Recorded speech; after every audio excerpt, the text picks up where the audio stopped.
Folks, are we good to go? Tough. Good evening and welcome to the planning meeting. It is now 6 p.m. and I would like to start the meeting.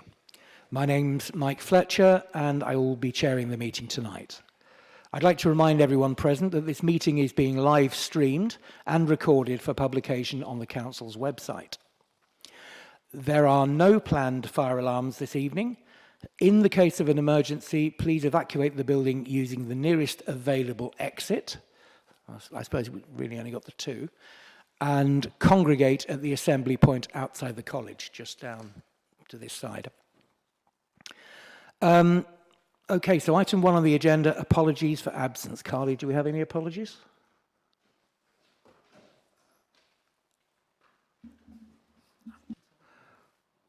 Might have one for lateness. Yeah? Well, if you're a British Rail train, he's on time. Glad you could join us, Councillor. So I think we're a full house, are we? Good, thank you. Item 2 on the agenda, minutes. So I move that the minutes of the Planning Committee meeting held on the 9th of December 2025 be approved as a correct record. Are there any comments on the accuracy of the minutes? No? So, agreed? Thank you. Item 3 on the agenda, items of urgent business. I have not agreed to any items of urgent business tonight. Item 4 on the agenda, declarations of interest. Does anybody have any declarations of interest to make regarding any of the items we'll be discussing tonight? Nobody? Good, thank you. And then item 5, declarations of receipts. So does anybody have any, would anybody like to declare any correspondence, meetings or discussions held relevant to the determination of any applications? Councillor Green. Sorry, Chair. We probably all got this. We've got first a document received in the post regarding the Ockenden application. And second, from a Sean Martin of Stonebond Properties regarding the Horndon application. And we all got those. Everybody's had those? Everyone should have received No, them. Steve never gets anything. Steve is the forgotten man, unfortunately. Sorry, Steve. I've also received an email from Kim Towson on behalf of the Horndon Parish Council, which I've passed on to the team, and David assures me he'll be addressing the points raised in that email. Chair, I think you'll find that's a forum, not a parish council. It's a forum? The forum, yes. I did think we don't have parish councils. Apologies for my misnomering. But yes, the key thing being that the email has been passed to David to address the key points in it. Okay, item 6 on the agenda is planning appeals. Jonathan, are you okay to present? Thank you, Chair. There's no specific comments, but, excuse me, if members have any questions. Any questions, Councillor Lydiard? I'm going to say Steve because I'm having trouble with... On page 21, land north of Towers Road, I see we've... the appeal was allowed. I was wondering if there's any lessons we can learn from that, as it was the committee that turned it down. Yeah, I think it was the one that we'd had previous applications for a commercial building with a different point of access, which was refused. We had a subsequent application for a dwelling, which was also refused, and both those were dismissed on appeal. So in this one, the applicant had made some changes which they thought overcame the reasons for refusal and the previous dismissed appeals. And on the evening it came down to a discussion about neighbour impacts and noise and disturbance. And that was the way the recommendation went.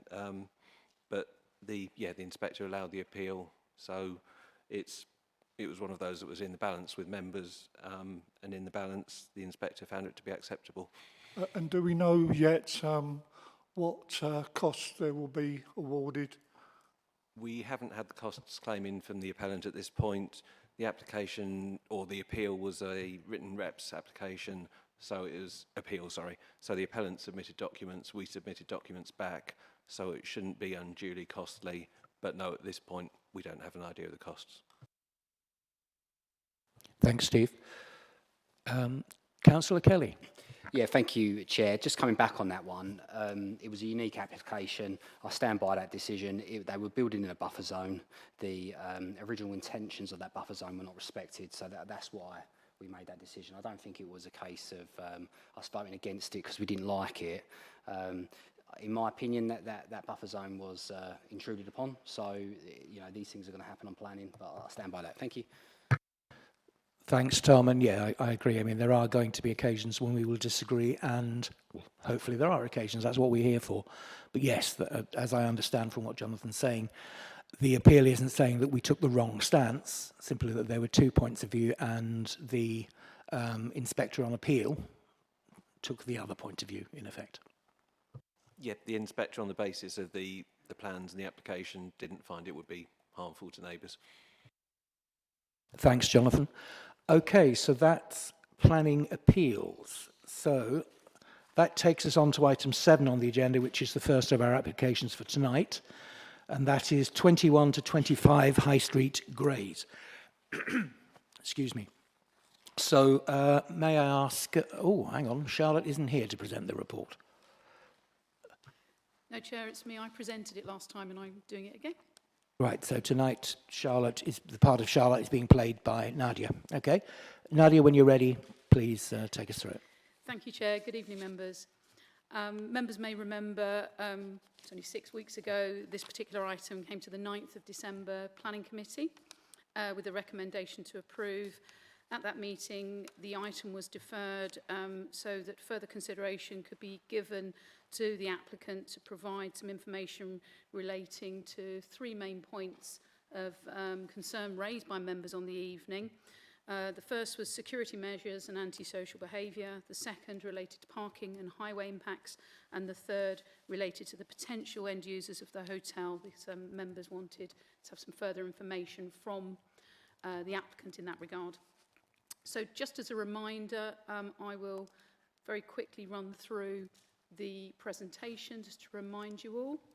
So the application site relates to 3 units on Grays High Street and would involve a change of use of one of the central ground floor unit to the hotel use, and the proposal would also entail the creation of an extension to the building with the ultimate view to create a 26-bedroom C1 use class hotel. Some images of the site just to remind members exactly where we're referring to.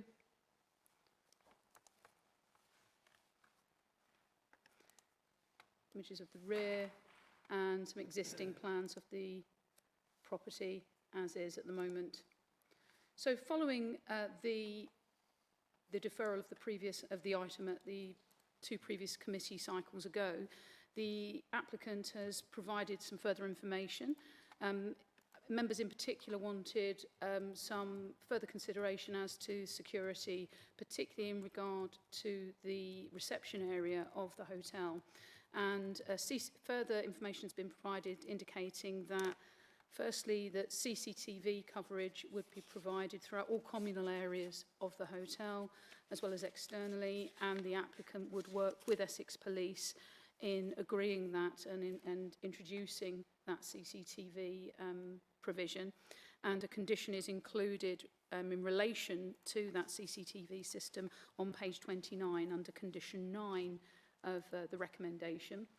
They've also confirmed that there would be 24-hour day, 7-day-a-week security cover or staffing of the reception area in the hotel. And that's shown on the proposed plans in front of you for the ground floor. And just a reminder of the layout of the second floor and some elevations there.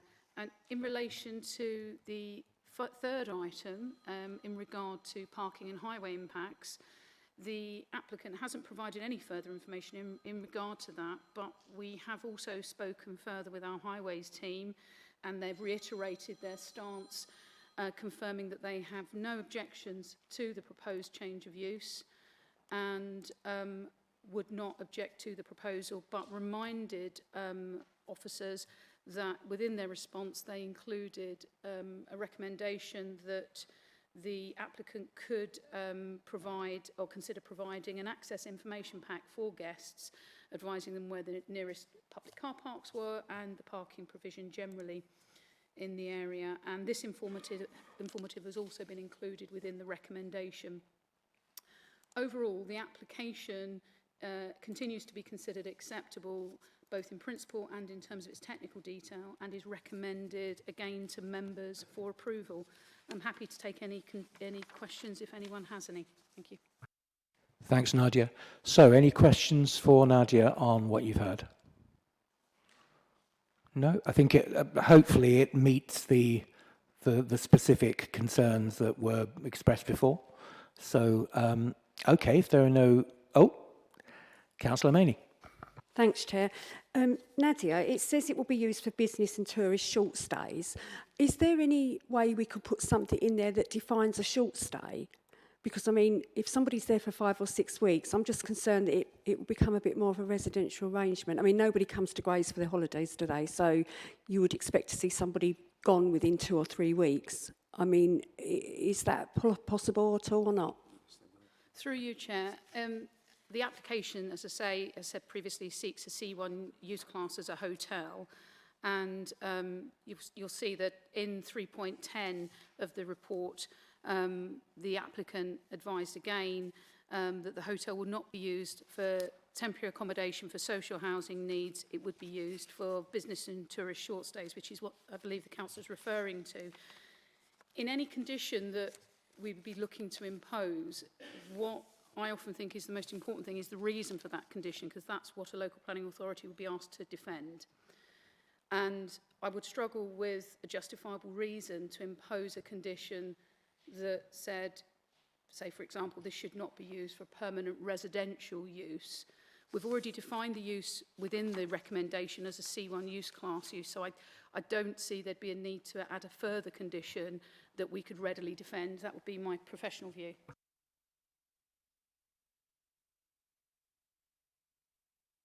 Thanks, Councillor. Thanks, Nadia. Okay, so if there are no further questions, then I propose we move on to debate. Whether that is just recapping what we said before, I don't know. Is anybody feeling that they need to debate this further? Councillor Kelly. Thank you, Chair. So I think we've done the right thing sending this away and bringing it back. Look, ultimately, for me, I think the concern's still there. But in a planning sense, I don't think there's too much we can do.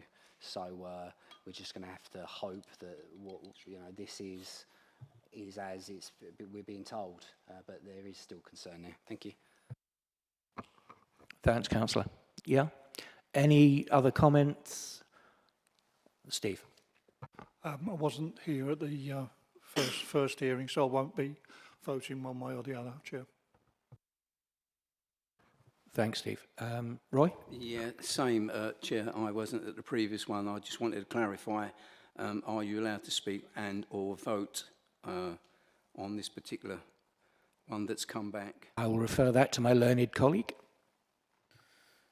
So we've had this previously, so it's entirely up to the member voting. So I've checked with the assistant director in legal.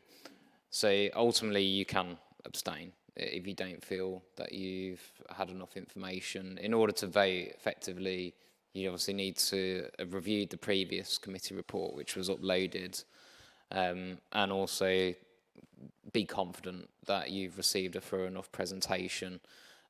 And I would suggest to review the minutes from that previous meeting. So ultimately, it's up to yourself as a member to decide, Councillor. Thanks, Russell. I'll come on to you next. Roy, is that? And Steve, yeah, is I that think okay I for you to abstain for this one, Chair. Yeah. Thank you, because it's I effectively don't think, it's I don't your think decision. It's right. Yeah. Okay, Russell. Thank you, Chair. I think the points I raised, or concerns I raised, have been covered. But after the development is completed, will there be any monitoring by our authority over the running of the hotel? Is there anything in place for that? Nadia? Through you, Chair. We have a planning system that includes planning enforcement. We would be relying upon any complaints that might come forward, whether that's local residents or anyone else. If there is any concern about there being a potential breach of planning control at the site in relation to a condition that might be breached or some other entirely separate matter, as would be the case with all planning applications, but there would be no formal monitoring of it at all, in the same way that there wouldn't be any other planning consent, simply because it's entirely dependent upon the applicant whether they choose to implement it or not. And given the 3-year period, that could be at any point in that 3 years that they would seek to implement the consent if that is indeed granted. Thanks, Nadia. Thanks, Russell. Steve? Thanks, Chair. Nadia, would it not, if it's going to operate as a hotel, it would have to be licensed anyway, would it not? Through you, Chair, I understand from the previous Planning Committee on the 9th of December that there was a brief discussion or a part of the debate in relation to whether there would be a licence required for it. My understanding, and I'm not a lawyer or a solicitor at all, but my understanding following that meeting was that there is no specific licence required to operate as a hotel in terms of a licence, but obviously if that hotel happens to sell alcohol, then a licence may well be required for that use and sale, but not explicitly for it being a hotel. Thanks, Nadia. Sorry, thanks both. Right, any other points to raise? Srikanth. Thank you, Chair, for allowing me to speak. I have a question to Nadia about 3.9 has mentioned that local economy and community by creating jobs, boosting tourism, supporting local businesses and fostering a sense of place. So just I would like to know how many jobs going to be created through this development. Thank you.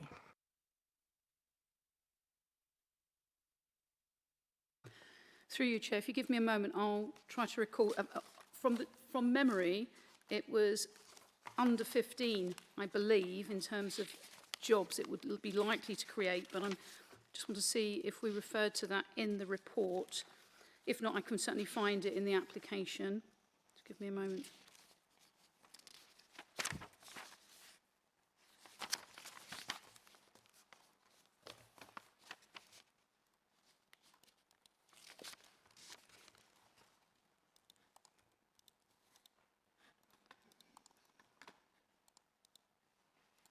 I'm guessing, Nadia, given the size of the hotel, you're looking at a couple of reception roles, small number in the kitchen. It won't be a large. Yeah, I think I'm just looking now as is the case officer actually. So from recollection, I believed it was somewhere between 9 and 15, but I will confirm that for you all. Okay, so the applicant states on the application form it would anticipate 13 full-time roles being created. Apologies, 14. I should have worn my glasses. 14 permanent full-time posts. Thanks, Nadia. Okay, unless there are any further comments. Oh, sorry, Srikanth, did you want to come back in on that? Just I want to say thank you for the details. And previously I was objected about this one. I mentioned objections. So I want to change my mind because of the employment. Nowadays, people are lots of people are losing their jobs. So it's going to create job. So just I want to know how many local jobs, local people going to get this from out of 14 jobs. Through you, Chair, that will be entirely up to the applicant and the process they may choose to go through. There's no requirement for a change of use application such as this to explicitly appoint only local employees. However, it would be more likely to be local people that would apply for jobs in the centre of Grays would be my view, but that's entirely a matter for the applicant. Thank you, Nadia. Thank you, Chair. Thanks, both. Right, so I propose we move on to the vote. So let me read you the recommendation. The recommendation is to approve, subject to the additional conditions and informative, which are in your papers, and those conditions as listed in section 16 on page 16 of the report. And those will obviously include the points that we discussed last time out. So that's the recommendation. Do I have a proposer? Tom, propose. Seconder? Aaron seconding. Okay, all those in favour, please.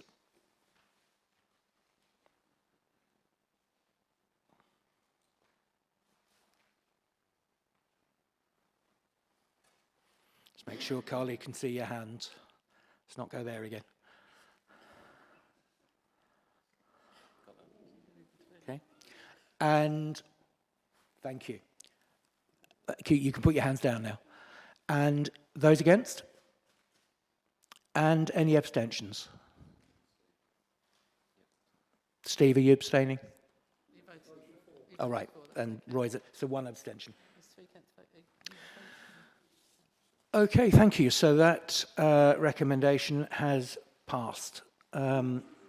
Okay, so that takes us now on to item 8 on the agenda, which is land adjacent to Echo Farm, South Road and Mollins Lane in South Ockenden. May I ask Alan to present the report, please?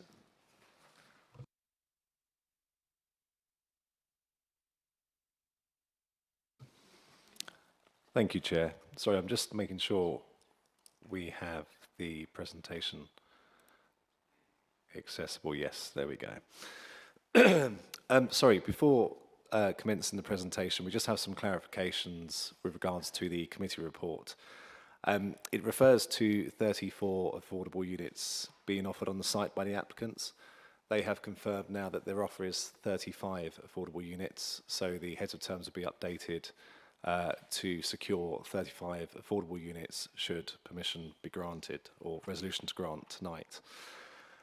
Also, the education contribution has been more firmly rounded up now, and it's listed as in the report as 526,435, which is going to be increased to £567,844.96. So again, the heads of terms would be updated prior to and secured via Section 106 for that contribution. In addition to that, we've also updated some of the planning conditions. So the plans condition list, which is condition number 2, it's been updated so that it refers to all current plans that have been submitted by the applicant. And really, most of that is just to demonstrate this increase in the number of affordable units. It shows the tenure split across the site. We've also agreed with the applicant to change the timing of some of the conditions because we did have pre-commencement conditions. Pre-commencement conditions should only really be used when they absolutely have to be, because they can obviously stop a development, parts of the development coming forward. So we've agreed for some of those to be altered to pre-occupation so that we still maintain control, but it allows the developer to crack on with the site should they gain planning permission. And then lastly, there's reference to parking numbers across the site, but we're going to alter that to be in accordance with the applicant's parking plan, which is considered acceptable with regards to what they presented to us. Aaron? Okay. Yeah, sure. Is this on a point of order or point of fact? Point of order, mainly.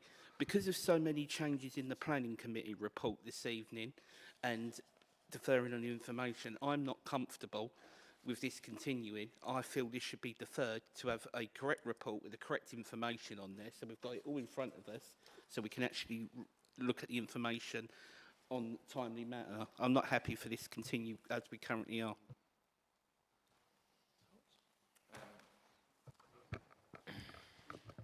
Ash will come in on that.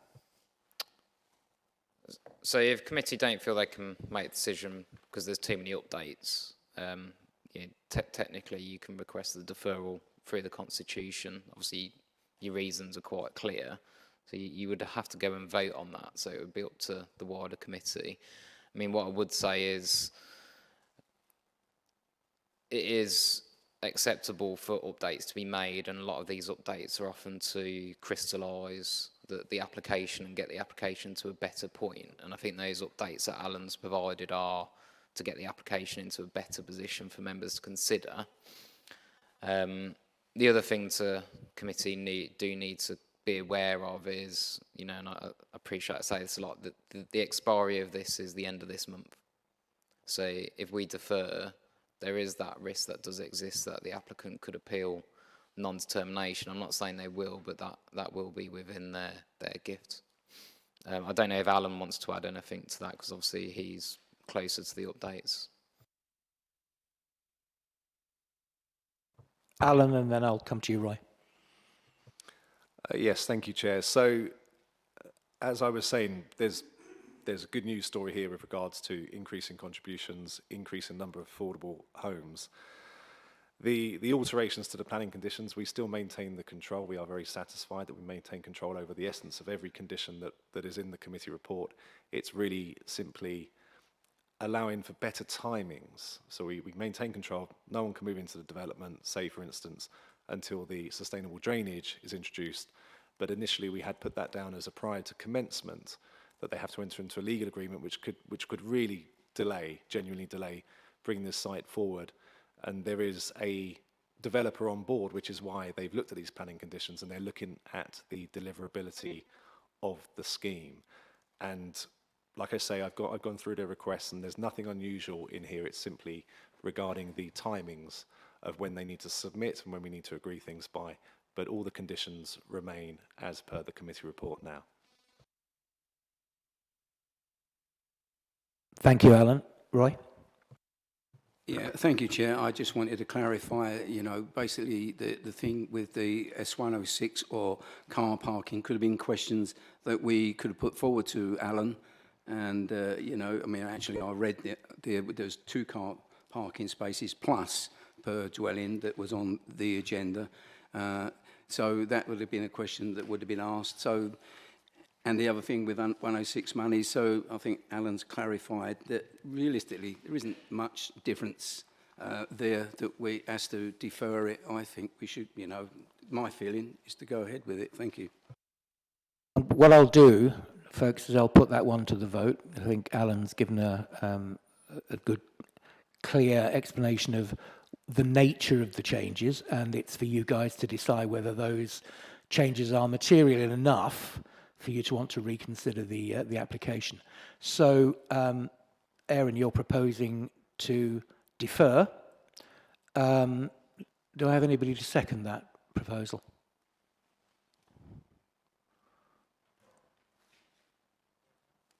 Okay. Can we?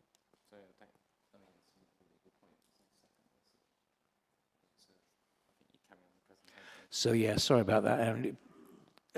Perfectly acceptable point to put, but yeah, I don't think it'll be carried.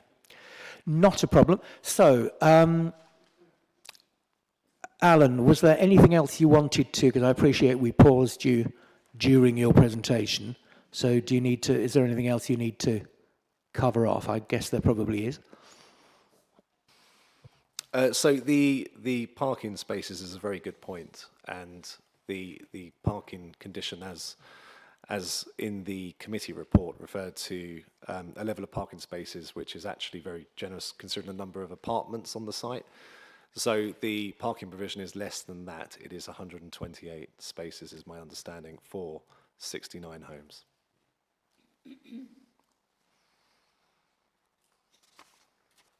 Okay, Alan, I suggest you carry on. Thank you very much for your patience while we debated, but I think we're all agreed we want to hear it, and we want to hear it now. So, on you go. Thank you, Chair. So this is a full application on land on the excuse me, on the east side of South Road in South Ockenden. The site, as you can see here, there's South Road. This is the northern boundary of the site, and the site actually has an incursion of commercial, which is outside of the application site boundary, and then this is the easternmost part of the site. the red circle here delineates approximately where the application site is. And I wanted to pull out just to demonstrate where in South Ockenden it is. Here's South Road here. And you can see to the north side, you've got existing development housing extending further eastwards. And then to the south, you've also got existing developments, which is essentially part of the settlement. And then back here is the application site. So just want to make that point clear, and we'll come back to that in a second. So the application seeks full planning permission for up to 69 homes. My understanding is that a developer is on board with regards to the planning application, which obviously would assist with regards to a relatively quick delivery should planning permission be granted. There are 50% which would be affordable housing, and that's 35 homes with a roughly 50-50 split of affordable rent to intermediate. New vehicular access onto South Road, and then public open space over here on the eastern side of the site. So as you can see, the existing commercial use separates the residential component from the open space, and then from the greenbelt to the east beyond. So as I say, it's a full application. It is a site which was included in the Regulation 18 plan as a potential site for housing. South Ockenden is also strategically listed at this point in time as a potential area for more residential development. It is considered grey belt, which we'll come back to in a second, and it is also considered the golden rules are met, which is required for grey belt to be appropriate grey belt development, with the 50% affordable housing, infrastructure contributions, which are excuse me, in excess of £600,000, and the provision of publicly accessible green space, which is that space over on the eastern side. If you comply with the golden rules, significant weight is given in favour of granting permission as per MPPF paragraph 158. The site is considered sustainable when assessed against the NPPF, its walking distance to bus stops and local services. It's considered there is appropriate separation from neighbouring properties, and going back to that layout, you can see here the existing boundary planting, which is relatively deep, would be retained and would be a significant buffer from nearby residential properties. You've got allotments to the north, it's open to the south, but it's a very well contained site when you look at it in this regard. And here we have some of the street scenes. So we've worked with the applicants to simplify the materials that are being used. So it's quite a coherent development in terms of the materials that are used across the site, but there is still a mix of materials to make sure it's going to be interesting. We've made them increase the pitch of the roofs to give a stronger appearance of the new housing. And then you do have apartments as well, where the applicants, during the course of the application, made quite some changes to improve the window arrangements and the look of the apartment buildings. So moving back through the NPPF, the grey belt aspect is one part of it, but moving earlier to the start of the NPPF, paragraph 11 refers to permitting sustainable development, and then further within that paragraph, it states that where a council's decision-taking, where a council's local plan is out of date, then the policies relating to making decisions on housing, they are out of date for the purposes of decision-taking, and that the NPPF requires a presumption in favour of development unless the adverse impacts would significantly and demonstrably outweigh the benefits. Now, we've rehearsed previously at the last committee the 5-year land supply position of the council. It is only approximately 1 year. It is one of the worst in the country. This site is a full application, and it's only 69 homes, which, relatively speaking, is something which could be delivered quickly, and it is what we would consider to be a highly sustainable location. So in terms of that planning balance, adverse impacts significantly and demonstrably outweighing the benefits, which is a very high bar, officers consider that the benefits of the housing, contributing towards our housing land supply and improving that position, the fact that it's a full planning application, the fact that it's sustainably located, they all weigh significantly in favour of the scheme. But in addition to that as well, we do consider that very special circumstances exist with regards to normal greenbelt tests if members felt that it was not grey belt. And those very special circumstances are considered to be the acute housing need, the site's sustainable and strategic location with regards to the direction of the current local plan. It's very enclosed nature with regards to the wider greenbelt, notwithstanding any grey belt designation, because it's very well screened, and it makes a negligible contribution to the greenbelt under traditional assessments when considering greenbelt harm. And then you've got the usual benefits with regards to employment during construction, and then additional footfall once the development's complete from people living in new homes and using local services. As such, Chair, it's recommended that permission is granted. Thanks, Alan. Right, any questions for Alan? Kathy. Thank you, Chair.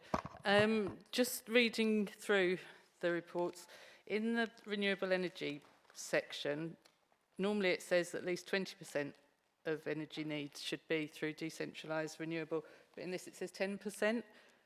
I wonder if there is a reason that was lower.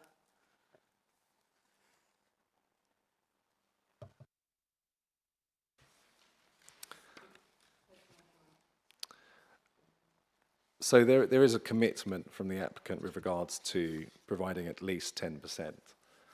But obviously, if members feel so, we could seek to amend that. Yeah, I think I was just looking for clarification on what the normal level would be.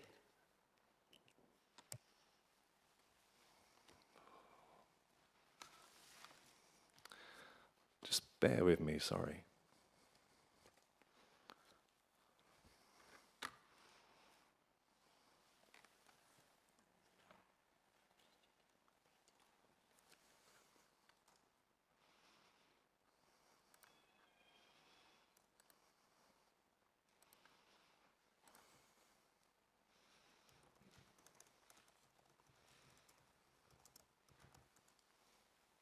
Sorry, can we just come back on that one in a second? Thank you. Of course, that's fine.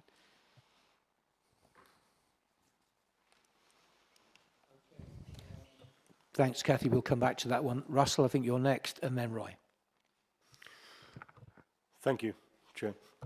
Alan, can you help me out with how these new modern homes are developed now with regards to getting rid of rainwater from building roofs, etc.? Is it contained on site, or is it added to the sewer system? So there is the sustainable drainage is an intrinsic component now of every new scheme that comes forward in this borough, and I think in the simplest terms, really, the intention is that any water runoff, so any rainwater that hits that site and drains off the site, it should be no worse than if it were a green field. So even though, if permission is granted, it would be built upon, you would have to attenuate the water that hits that site. So you would have to hold it back, and if it was to drain into a local system, it can only drain at the same rate as if it was a green field. And then on top of that, because of potential for climate change, because it's attenuated by a system of open storage or crates underneath footpaths and roads, and that can store that surface water, but it's designed as such that if we do get climate change up to a 40% change from today, it could also accommodate that change in the future. So it's essentially over-engineered at this point in time. It's held back by a mechanism which restricts that flow rate into any local drainage system. Do you want to ask a further question, Ross? Please, Chair. Yeah, my concerns are that the recent foul water pipe that burst at Pilgrim's Road. Is this water from this site going to enter that system, or is it going to be absorbed into the ground? I forget what they call them now. So, like a soakaway system or a pond collection system, attenuation pond. Thank you, Chair. Chair, if I may, lead local flood authority within Thurrock has the responsibility to make sure that surface water drainage does not impact on the foul sewer network for any new development. So there were, as Alan's correctly said, there is attenuation within site that will be subject to percolation tests on the site once more details have been provided. There is condition 14 as part of this application, which specifies that no development will commence until that strategy has been agreed with the lead local flood authority in conjunction with the local planning authority. Thanks, Russell. Thanks, Alan. And Matt. Roy, I believe you're next. Thank you, Chair. Thank you, Alan, for your presentation. It says on here, page 68, that this is a full application, which I'm always favourable with in a full application, because you can see what you're going to get. All this outline stuff with reserved matters sometimes leaves a lot to be desired. I just wondered, how long had the applicant been working with council, Alan? As it seems to be that they've been reasonably thorough in between the both of yous or all parties as to explain what's going to be. So, how long has this been on the cards, and what is the history of the leading up to now, should we say? I couldn't comment with confidence the pre-application meetings and discussions which have been had with the local plans team, but this site has been promoted through the local plan process historically, which has assisted, I would say, to an extent in terms of that draft allocation. Since the application has come in, we have worked with the applicants and had regular meetings, and they have agreed to design improvements. They've agreed to increase separation between the apartment blocks, so we have acceptable living conditions for future residents. And overall, the layout, we think it actually works really well. And there hasn't had to be too many changes. It's clearly been thought out. And like I say, I understand a developer is behind this, and we have had discussions with them as well. And they've worked with us all the way through it. And it's, like I say, those changes to the conditions, I appreciate it seems like a lot, but it really is just to make sure this scheme could be delivered relatively quickly. Thanks, Alan. Any follow-up question, Roy? Okay, thank you. Russell, further question. Thank you, Chair. I think I read that the heating in these properties will be through electric. Is there any opportunity for gas, or is that something we just don't use these days in modern developments? And the other question I want to ask is, the flats, will there be a separate area for them to dry their clothing, washing outside? I only speak on my daughter's behalf. When she had a flat, she had a terrible problem keeping, drying clothes in a flat. There's no opportunity to dry clothing outside, and this sort of thing can lead to damp and mould, which is a problem we're trying to eradicate in Thurrock. Yes, via the chair. So the first question about electric. Building regulations is obviously separate to the planning system, but it is very much leading new build developments down the electric route. New homes, you hear a lot about air source heat pumps. Along with that, the electric aspect of it, and modern homes, they are far better insulated than traditional homes, and they're suited very well to that going forward, because you only have to stick on the heating for a relatively short period, it heats up and it stays warm. But that's, like I said, that's outside of the planning system. We obviously do have requirements for sustainable construction and an element of renewables, but that feeds into that direction of travel, which is controlled by building regulations. And my understanding is that electric is essentially the future at this point in time. The second question about outdoor space, there are 2 apartment blocks on the site. They do have an element of outdoor space. They've also got balconies as well. Fully appreciate what you're saying with regards to mould.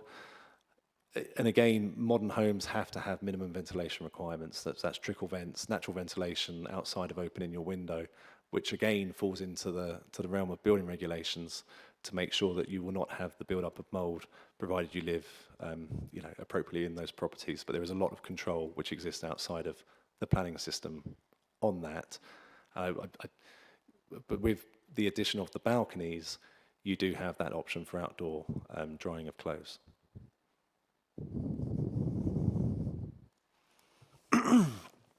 Yeah, I don't think that's really going to go down well with the residents. At the fact that that they can dry their property, their clothing on a clothing rail in their flats because they've got sufficient ventilation, or the fact that they might be able to use the balcony.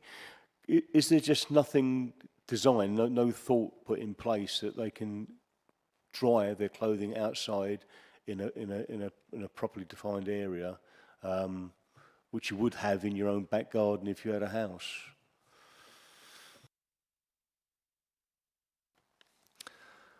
It's a very fair point that you're making here. Now, in terms of a communal space for drying of clothes, we don't have anything in policy to mandate that with regards to new development. So we couldn't force a developer to do it, although I completely understand where you're coming from. And then obviously if you're drying clothes in a communal area, there's always the issue of is your clothing safe? Could it blow away? Those kind of things. But so ultimately we can only really go as far as our policies allow. We do have the added comfort of building regulations with regards to ensuring appropriate ventilation in properties, but just being quite honest here, there's not really much more than that we can do in that regard, because if we don't have a policy back into to mandate that with regards to new apartment development. Perhaps it's something a suggestion we could perhaps pass on to the developer. You know, they're going to have an area where the children can play and etc. You know, they can keep an eye on mum's washing whilst they're playing. It's just a suggestion, maybe. Yes, absolutely. And it's something, if members see fit, we could add it as an informative with regards to seeking that the developer who takes on this site does provide something along those lines.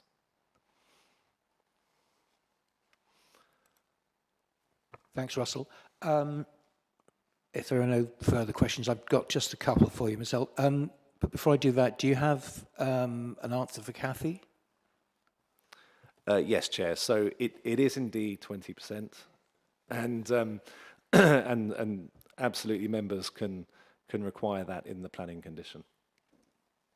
Just to come back, looking through it, I think it will comfortably do that anyway with the solar panels and the heat pumps and things like that. So yeah, I am comfortable with that, but it did just sort of come out to me. Yeah, thank you.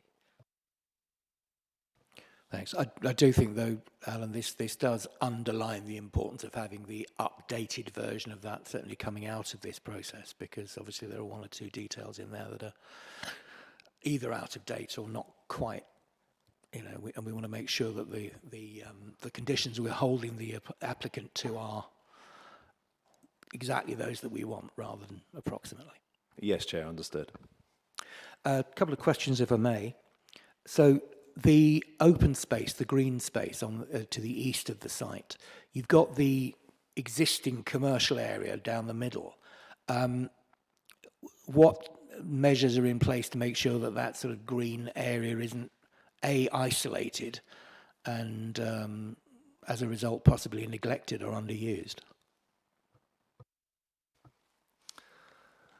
So there is a requirement for both by condition and actually in the proposed heads of terms with regards to management and maintenance regime of the public open space. So it's something which will need to come back to us as the local planning authority. We will need to scrutinise it and be assured that there is suitable management to make sure it isn't neglected and appropriate measures are in place to make sure it's a successful place. And on a very, on a very practical level, how do they get through to it? Do they have to walk through the industrial area?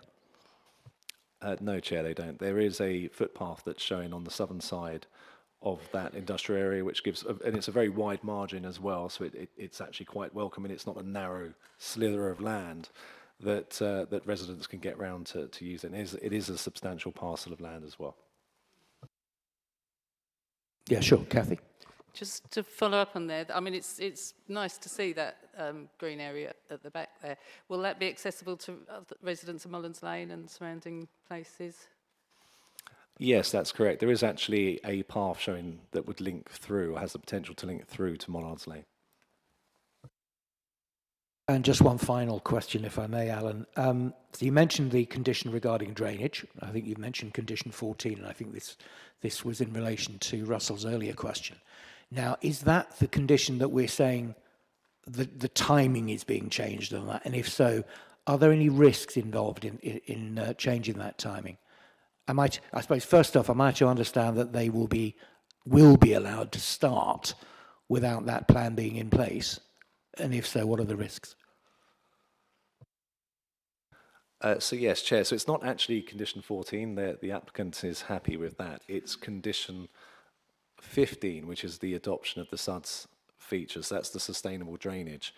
And it did state, no development shall commence until a legal agreement has been secured with the relevant authority for the adoption of that drainage. Now, it sounds simple on paper, but the reality is that's a much more complex process. And to state no development would mean they couldn't break ground until this drainage condition had been satisfied, which could potentially delay the scheme by a year or even longer.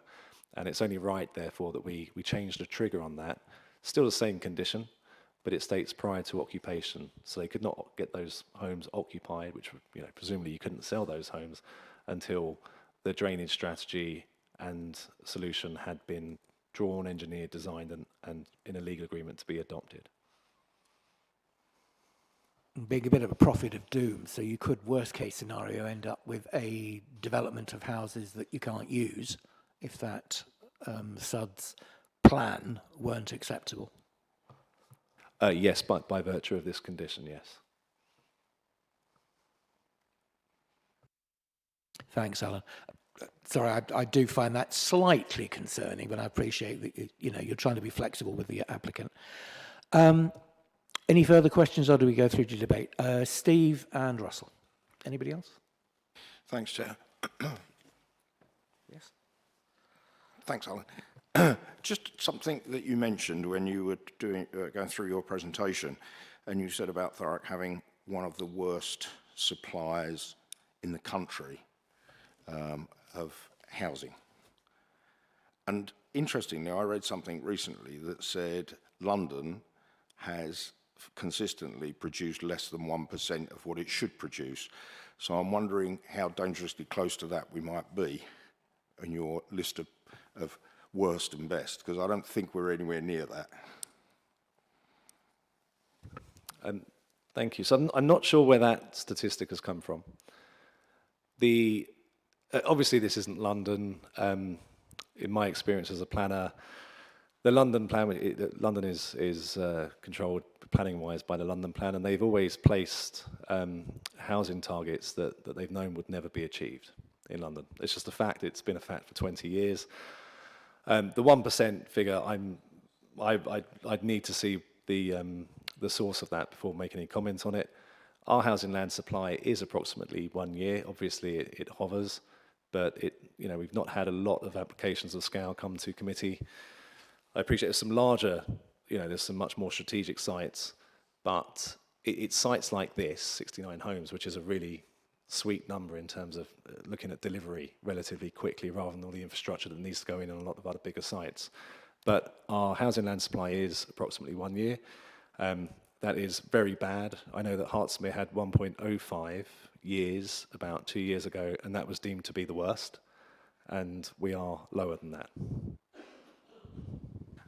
Okay, thanks, Alan. That's kind of helpful, but and you know full well where I stand about development of any sort on the Greenbelt. However, for once, if you're going to define something as grey belt, I'm a bit more comfortable with this than I have been with any of the other decisions about it.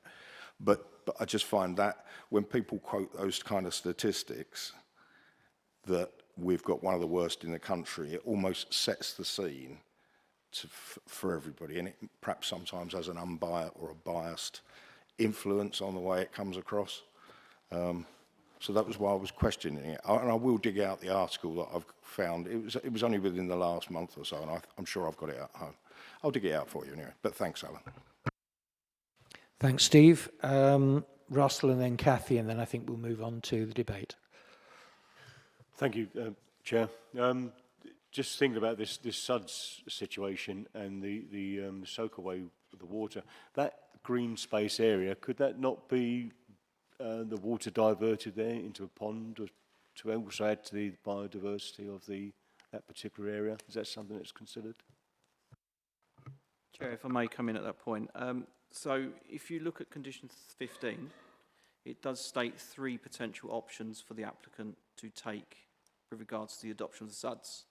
One is that it could be adopted by the Highways Department as part of the Section 38 agreement for the wider site, but there is no requirement for a developer to do that under the Highways Act. It's an offer of adoption rather than the council demanding it. The alternative is that they could seek adoption by the water company under what they call Section 104, which is where Anglian Water would take the responsibility of that drainage, and they would go through the checks and balances process as the council would. Or the other option is that they could set up a private maintenance company to maintain that asset as a private asset for that development site. And they generally form a management company which the residents would pay a charge for on a yearly basis for the maintenance of that. You tend to find those areas in leasehold situations for flats, where you have a management company that looks after the amenity spaces and all the public areas, and then they pay a surcharge for that. But it's really an option for the applicant at the time to take that in whichever course they wish to do. Thanks, Russell. Kathy? Yeah, just a couple of things that aren't, I don't think they're explicit in here. One's about EV charging.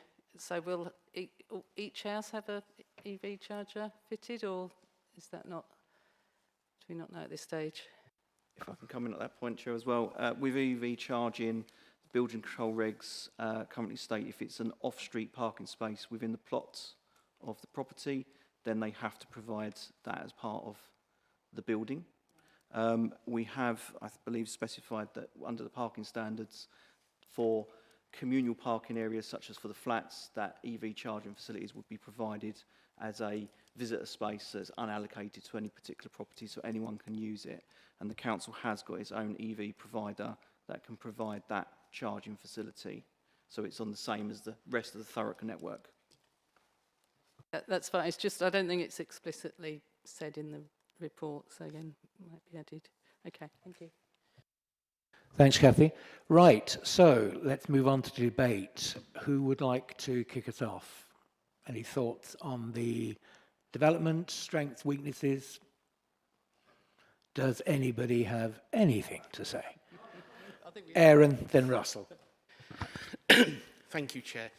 As I made clear at the beginning of the meeting, I'm not happy with the changes, but listening to everyone in the question, this is a good application, and it is something that I will be voting for when we come to the vote. Thank you, Aaron. Russell, and then Steve. Thank you, Chair. Yeah, looking at what you describe as grey belt and the green belt, this would seem to fit that, and it's quite understandable. And being the councillor on the neighbouring ward, this actually comes under Bellis. You know, I think I could support it because we do need the housing, the extra housing, and hopefully that will come to local people. And looking at the way the site would be laid out, it looks very interesting. Thank you. Thanks, Russell. Oh, just presumably with the social housing, we will have rights of nomination? Yeah, so chances of it being local people increase markedly where we have that nomination. Steve. Thanks, Chair. Yes, I'm happy with the development. I've noticed very, very good bus services and train services not too far from the site. I think it will fit in very well indeed. Thanks. Thanks, Steve. Any further? Oh, Roy, yes, you're up next. Apologies. How dare you forget me, Chair. Yeah, I like the idea, always like the idea of full applications. Then I think you're going to see what you're going to get. As Steve just said, it's near amenities, bus services. Yeah, it's sitting on land, but explained to as grey belt in respect to that isn't growing crops, that land. That's not sitting there as a farmer's field. It's doing nothing at the moment. It's sitting next door to an industrial area. And I think the layout is been well thought out, and design all looks good. So thanks very much. Thanks, Roy. Kathy? Yeah, thank you. Yeah, I think it looks nice as well. I like the way that a lot of the trees and things are being retained. So, you know, environmentally it seems like a good, and being close to the bus services and train, I think it's, the one thing I did read from neighbours commenting, they were worried about the entrance being too close to the houses opposite, which apparently directly on to the pavement. So that is, you know, a bit of a concern. But on the whole, I like the design. Thanks.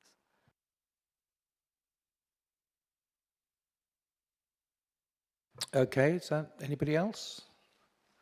Yeah, so clearly what we seem to be in agreement about is that A, it's a contribution towards social housing in particular, which we need. B, the design seems to be a sensible use of land that isn't otherwise going to be doing very much in the foreseeable future. I think the conditions, broadly comfortable with, and yes, I understand why we're effectively giving them some leeway around the SUDs. I guess what we'd be looking, ideally, we'd want to see at least that they have decided which option they're going to take before they start doing anything with the development. That might be a more appropriate trigger, an earlier trigger, is my only thought. But yes, I think it's something that that I can vote for. Kathy. Just as a clarification, is it, it's not social housing as such, is it? It's affordable housing? I think, yeah.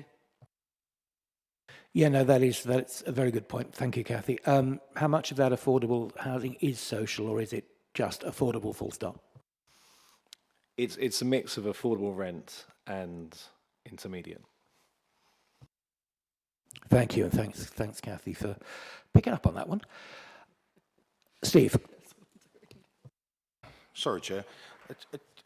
I know we've finished questions, but just a quick question. In that industrial area, do you know what goes on there roughly?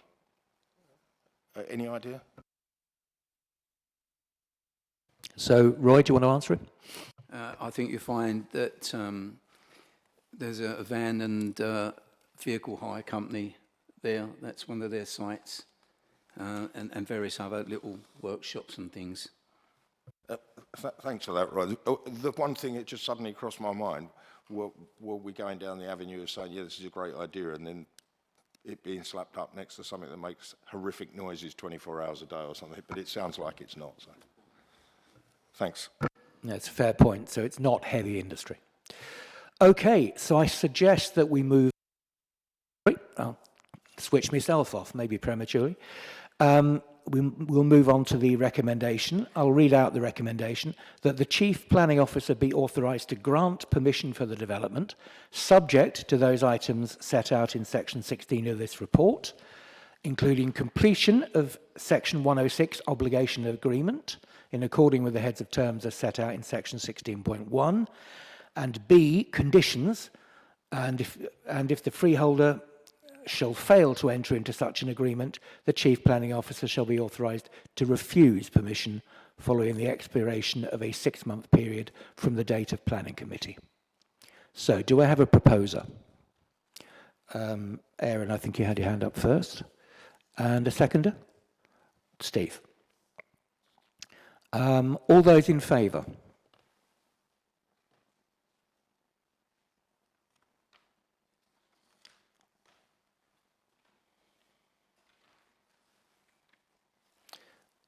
Anybody against? And no abstentions, I don't think. Okay, so the recommendation has been passed. Thank you.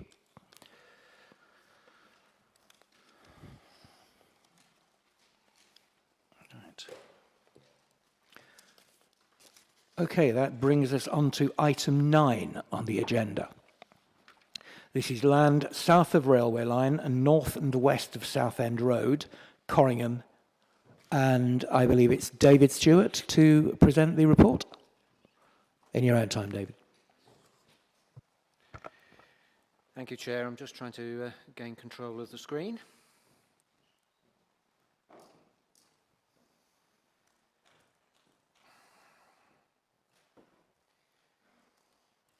Which is not allowing me to.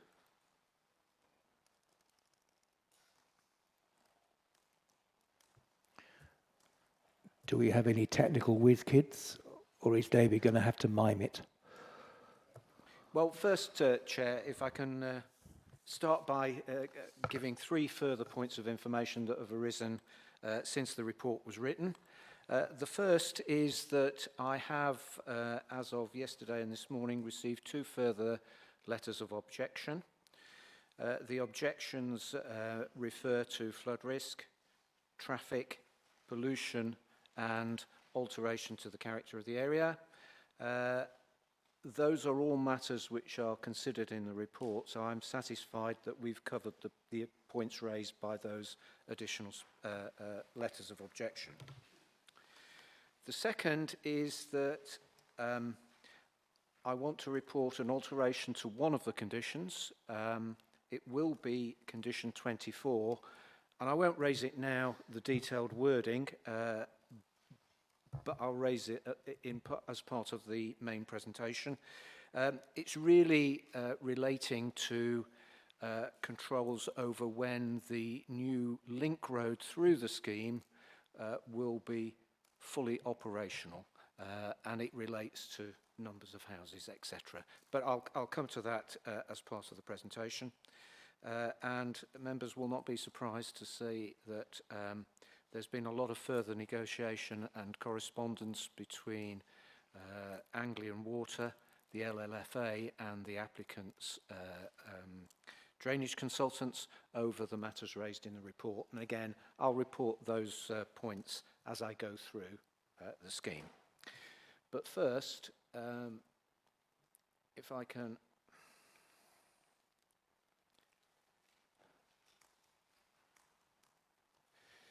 bring you to the area of the application, which is outlined in red on the attached presentation slide. You'll see it involves nearly all the land that's contained within the to the north of Southend Road and to the west of Southend Road and to the south of the railway line, bordering the urban edge of Corringham. There's a very small area of land which is excluded in the northwest corner adjacent to the urban area. That appears to become landlocked, but it is not part of this application, so just for members' information.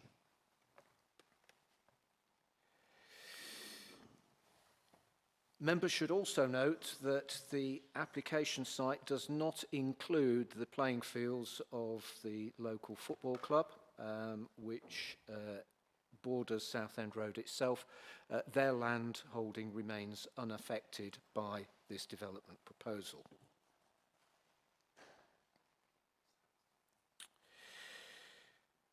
I should first say that the site falls within the Greenbelt, as members will no doubt be aware, and it was also a Regulation 18 site in the Issues and Options local plan that was published some years ago.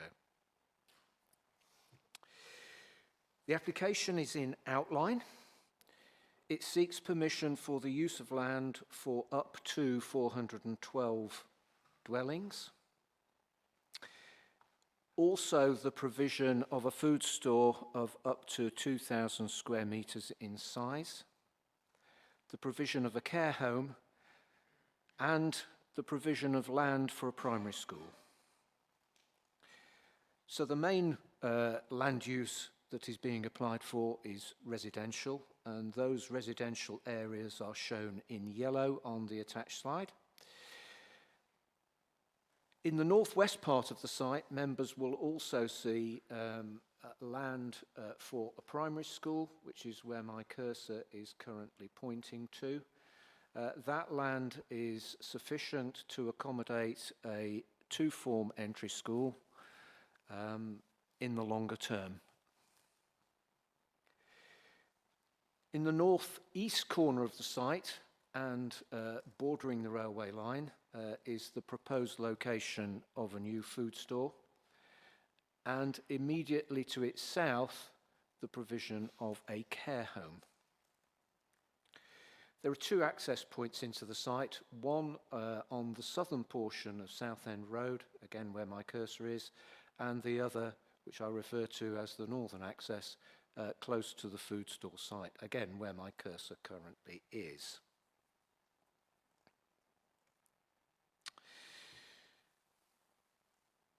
A part of this proposal involves the rerouting of all traffic through this scheme. All traffic, of course, that currently uses the Southend Road alignment as it exists today. This has been the subject of negotiations with the Highway Authority, who are happy with the proposal in principle. The one point of concern relates to the condition 24 in the report, which requires the provision of that link before the first occupation of the first house. That was because there was no consideration in the original submission of interim measures to allow some development to occur, together with temporary junctions onto Southend Road. Following discussions with the applicants, we have revised our views and seek a revised condition, which will read as follows. The first reserved matters submission shall provide the detailed design for the new junctions onto Southend Road, south of the site and east of the site, and the design of the link road for approval in writing by the local planning authority. The junctions should be designed in accordance with MFS2 design requirements for junction placements and geometric design, and in accordance with the LTN 120 design standards for the walking and cycling provision. Such details shall include a timetable for the construction of the junctions and the completion of the link road that shall accord with the phasing of development hereby approved. Thereafter, the junctions and the link road details to the satisfaction of the local planning authority and retained as highway unless otherwise agreed in writing by the local planning authority. I shall come to the phasing of the development in just a moment.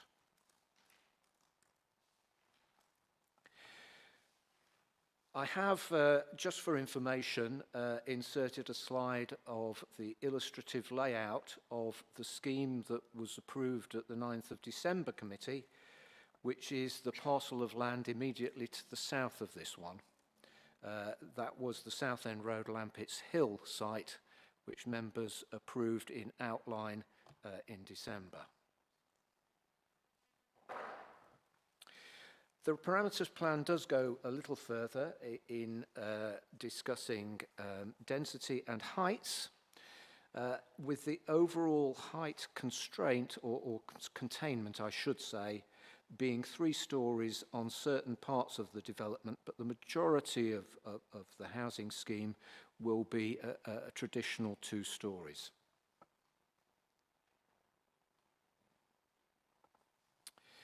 I now move on to phasing, and this is information submitted during the course of the application.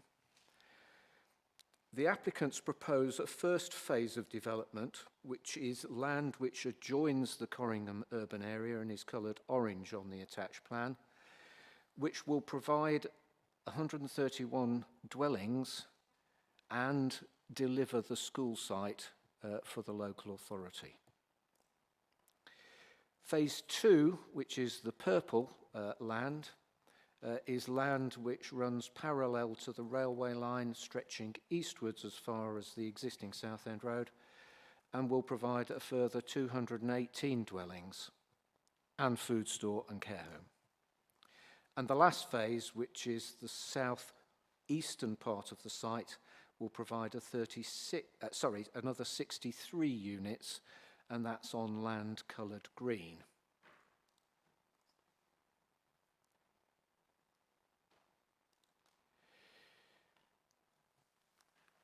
The development also provides a landscape strategy.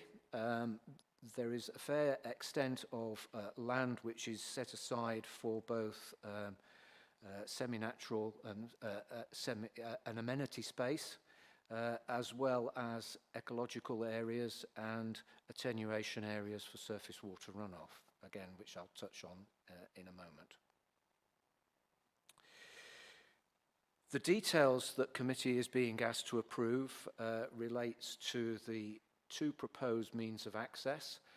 The one you see on the screen at this stage is the northern access adjacent to the proposed food store site, which shows the realignment of Southend Road as the major junction curving into the site, with a secondary junction being the existing alignment of Southend Road coming to meet it at a traffic signal junction. There is a similar proposal for the southern access, if I can pull it up, there it is. Again, realigning the major traffic flows into the site and through the site at a traffic signal junction, together with cycle facilities and pedestrian crossing facilities, as one would expect. So moving on to a consideration, I could say that members have already considered this at their 9th of December meeting. Members did indeed consider that the site lying to the south of Southend Road was grey-belt land. Officers have appraised this in the light of the MPPF and the definition of grey-belt land contained therein. And we've considered whether development should be classified as not inappropriate in the Greenbelt.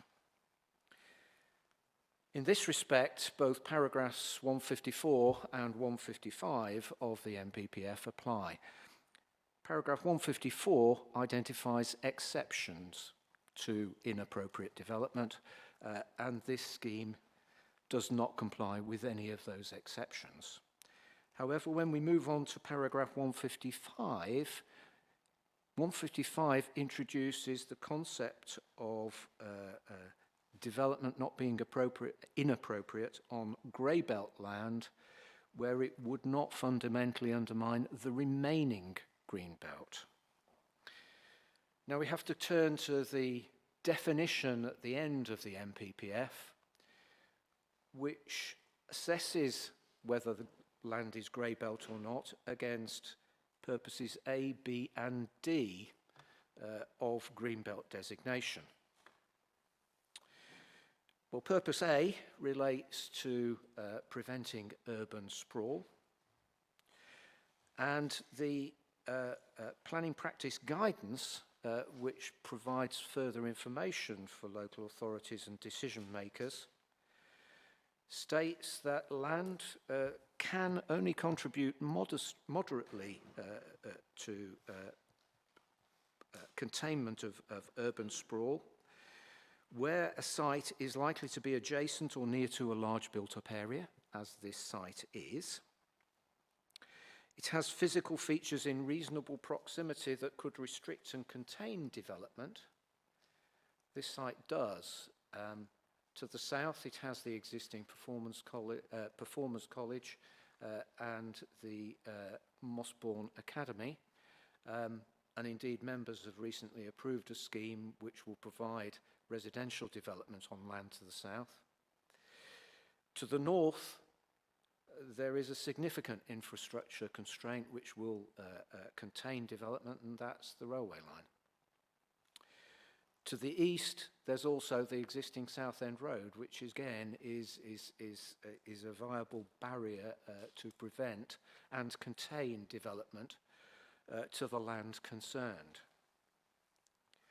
So under the terms of the definition of grey belt land, we conclude that this site has no purpose in preventing urban sprawl or in the merging of towns.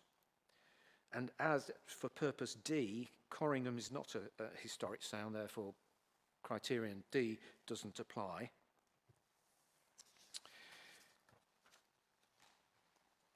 Where land is considered grey belt, the issue of retaining the openness of the green belt is no longer a relevant consideration for members to take. This has been tested in court, and there are two High Court judgments late last year which confirm the approach that officers are taking. You therefore need to consider the development under the 4 criteria of paragraph 155. In other words, is it grey belt land? Is there a need for the development? Is the land in a sustainable location? And does it comply with the golden rules? And if I run through those in turn, yes, officers are convinced this is grey belt land, and this, as I said, is the consideration of members as it relates to land immediately to the south. Is there a need for the development? Well, members have brought up the issue of housing land supply with the last application. I can sort of add to that, and my section 13.5 of the report does go into further detail on that. The housing requirement that the local authority currently needs to meet is something in the order of 11 to 1,300 houses per annum. Its record over the last published data that I can find is that it's never come close to meeting that. In fact, it's more like half of that amount has actually been provided. And members will already be aware that in terms of affordable housing, virtually nothing has been built over the past 2 or 3 years. So there is a need for the development. Is it in a sustainable location? Yes, it is. There are a variety of modes of transport available. As regards to relationship with nearby facilities, yes, there are facilities within 1 kilometre of the site to provide a range of services to the future residents. And if members were to approve this scheme, actually there'd be a convenience store on the doorstep at some stage in the future. Does this development comply with the golden rules? Well, 50% of the housing will be affordable. The developers seek to provide infrastructure improvements through both not increased frequency of bus services, which are relatively frequent along this route, but also bus infrastructure such as bus shelters, and details of that will be provided when the detailed design for the link road is submitted as the first reserved matter.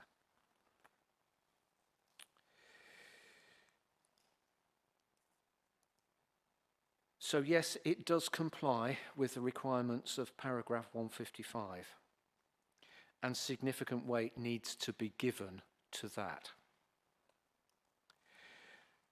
Of course, additional to Greenbelt considerations is the need to consider the retail impact of the food store. and my section 13.8 onwards gives consideration to this matter, and we are satisfied that there is no unacceptable adverse retail impact in the provision of a food store on this site.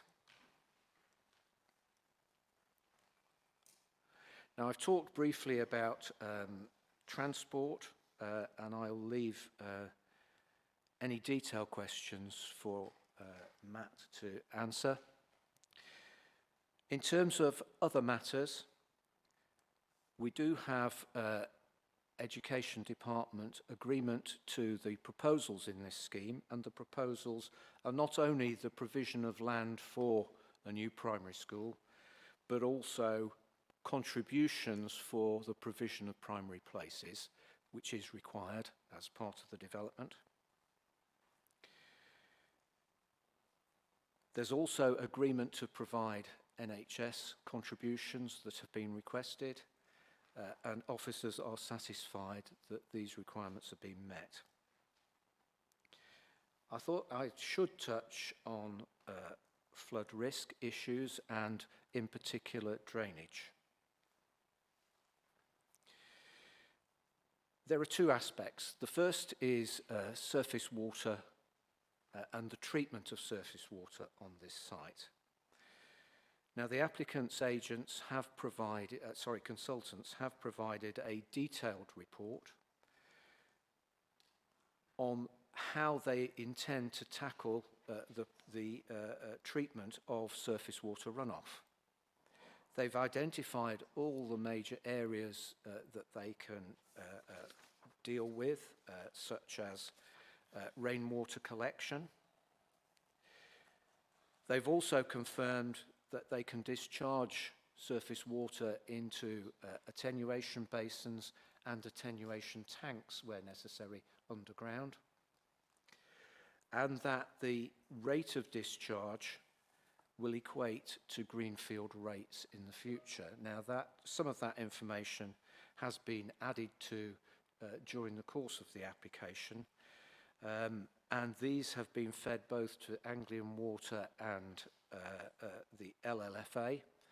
The LLFA are now happy that we can condition this scheme to satisfactorily deal with surface water runoff. Anglian Water have not responded to the latest information provided.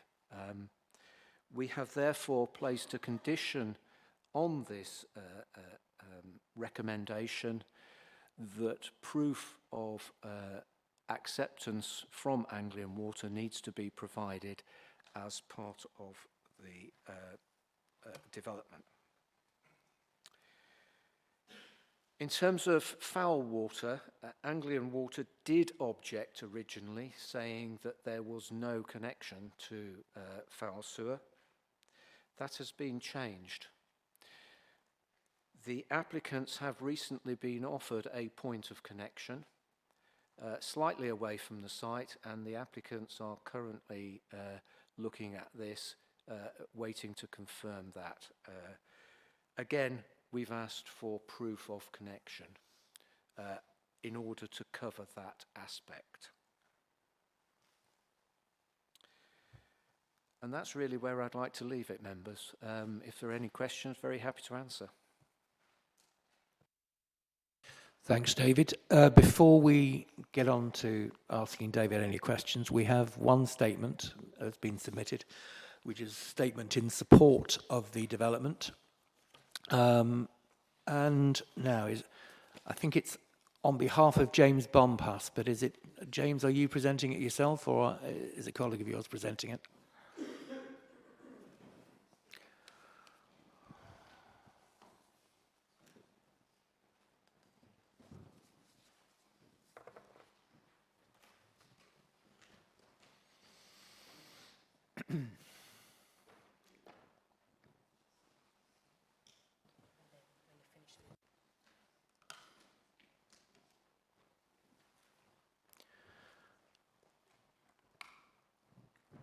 Thanks, gentlemen. Can I just check? So which one of you is James? Right, excellent. So We give you 3 minutes to present your statement. Normally there's something that comes up on there, but in any case, Carly will time us. And I think she's probably just explained to you how you operate that microphone. So, in your own time. Thank you. Good evening, Chair. Good evening, members. Good evening, members of the public. I'd like to start by thanking the officers across Thurrock Council for their work on this application. It's been a detailed and constructive process with input from the consultees throughout. The proposal has evolved as a result. Technical matters have been addressed, mitigation secured, and the application before you is supported by your officers with a recommendation for approval. There are also no objectors speaking against the application this evening. The proposal has been planned and coordinated as a piece of placemaking.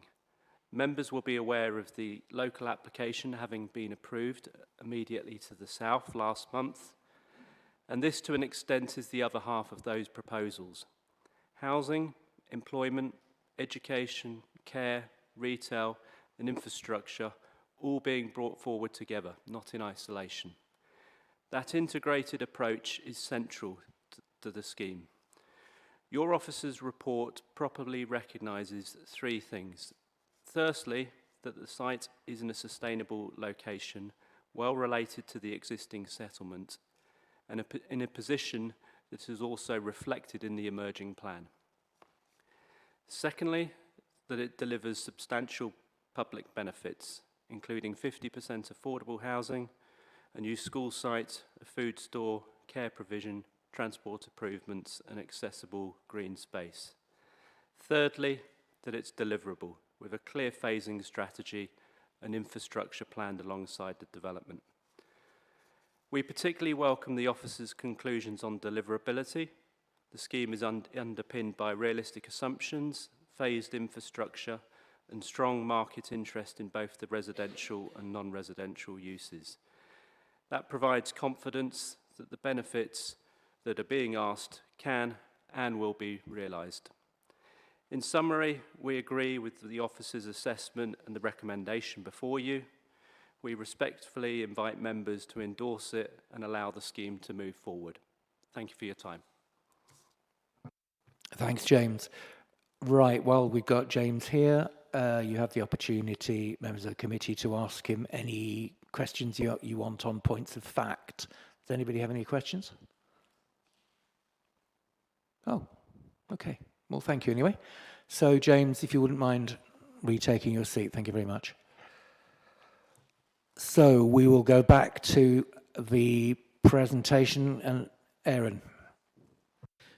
Thank you, Chair. I've got quite a few questions on this one. So, sorry, David. So, the first one, Anglian Water. So, if it comes back and they do not lift the objection, where do we stand on that? My understanding, first of all, is that Anglian Water, by offering a foul water connection, no longer have an objection on that particular point. The other point that they raised related to surface water. Now, part of the problems with dealing with outline applications is that because you haven't got details of layout, you can't calculate the amounts of hard surfaces to a great degree of accuracy. So developers normally place within their drainage strategy a hierarchy of things that they will look at in developing their reserve matter scheme. So what I will expect, first of all, is that on surface water, when the first reserve matters application comes in, if it's not for the whole site, there will be detailed calculations, and if they're not acceptable, we can refuse the reserve matters. These conditions attached to this outline require proof that Anglian Water are satisfied. So they've also got to satisfy the condition on the outline. Now, I have to say that we are now getting, on nearly all our sites, an objection relating to surface water strategies from Anglian Water, where previously we hadn't. It's a sort of theoretical one, because what they want to see is a form of words in a drainage strategy document that confirms that the applicants will look at the hierarchy of disposal of surface water. The slight problem with this site is that the hierarchy, which involves firstly collection of surface water runoff and its reuse for whatever reason, such as watering the garden, etc. The second point they have to look at in the hierarchy relates to infiltration into the ground, i.e. via soakaway. There were infiltration tests done on this site in 2013, so I don't suppose that the nature of the site's changed in any way and that the infiltration rates will be the same. But they demonstrated that soakaways will not carry the water away fast enough. So they then have to look at the next part of the hierarchy, which involves storage of water. Now, you either store it in open water bodies or in attenuation tanks to be evaporated in over time, or to hold that water and discharge it at an acceptable rate into an approved method. That is a surface water sewer.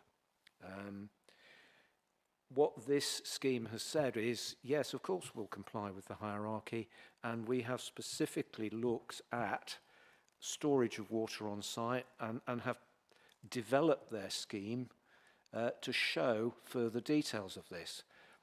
That's something that the LLFA have looked at in detail and have now confirmed is acceptable.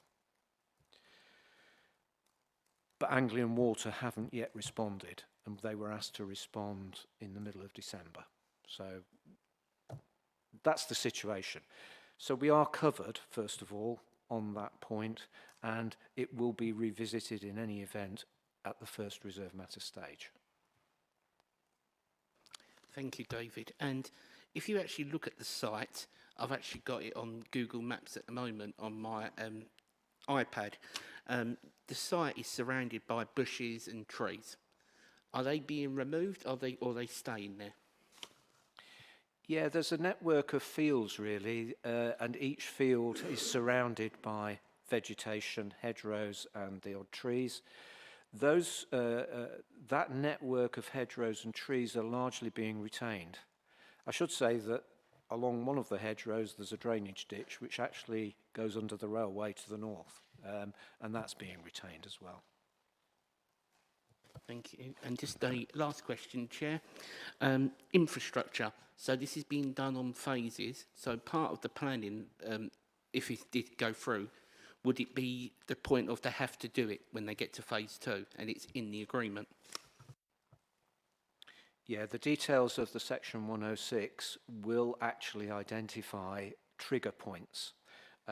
What's been suggested at this stage is that the primary school land will be provided for council use, fully serviced at the end of phase 1. So that's at the end of the 131 houses. As I said, the key point of interest from our point of view is to get the link road fully designed and in place at some point in the development process. The applicants have indicated they'd like it at the end of phase 2. We'd like it sooner. And in order to come to some agreement, we've said that the first reserve matters shall include full details of when that will be delivered in negotiations with the Highway Authority. As I said, there's a little bit of work to do on that in terms of temporary arrangements and the impact of bringing 131 houses forward in advance of that link road. Sorry, Chair, and that's on the back of the school land coming to the council. That land, we don't run schools here. If we think we've got one, this might not be a planning matter. We don't run schools. So if we get given this bit of land as a council, we probably won't be able to deliver on it. So what has your conversations been with education on that? Education do not object to this proposal. In fact, they support it because it brings forward land for a further school, which they agree is necessary. And in fact, it's necessary to provide the school places for the land to the south of the site as well, which is already approved. So it is a key point. The local education authority is responsible for ensuring that sufficient places come forward. It's currently seeking to do that through the provision of contributions, which it hopes to spend. It's for the local education authority to ensure that that money is spent on the correct thing. I do appreciate what you're saying. It's quite complex in this authority because all the schools are academies. If you want my own opinion, it's the responsibility of the local education authority to ensure that the school is built. And it must seek to do that in whatever means that it can, even if it means handing over contributions to an academy to develop a new school.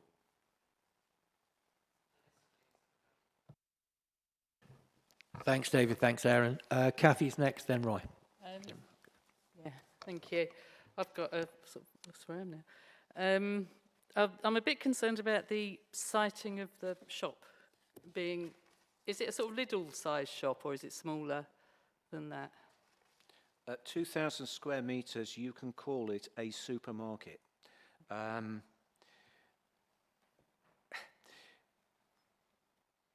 Yes, it does indicate the siting of that shop in the northeastern corner, but that's illustrative at this stage and could change at the reserve matters stage.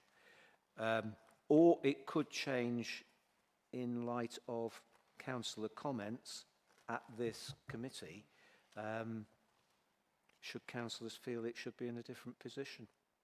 Just to come back on that, I think if we're talking about sustainable living, it shouldn't be at the far corner. It should be much more central so that people from a wider area, including the southern estate that we passed, so that they can access it quite easily by walking and not having to drive. That's something that we can pass on to the applicant.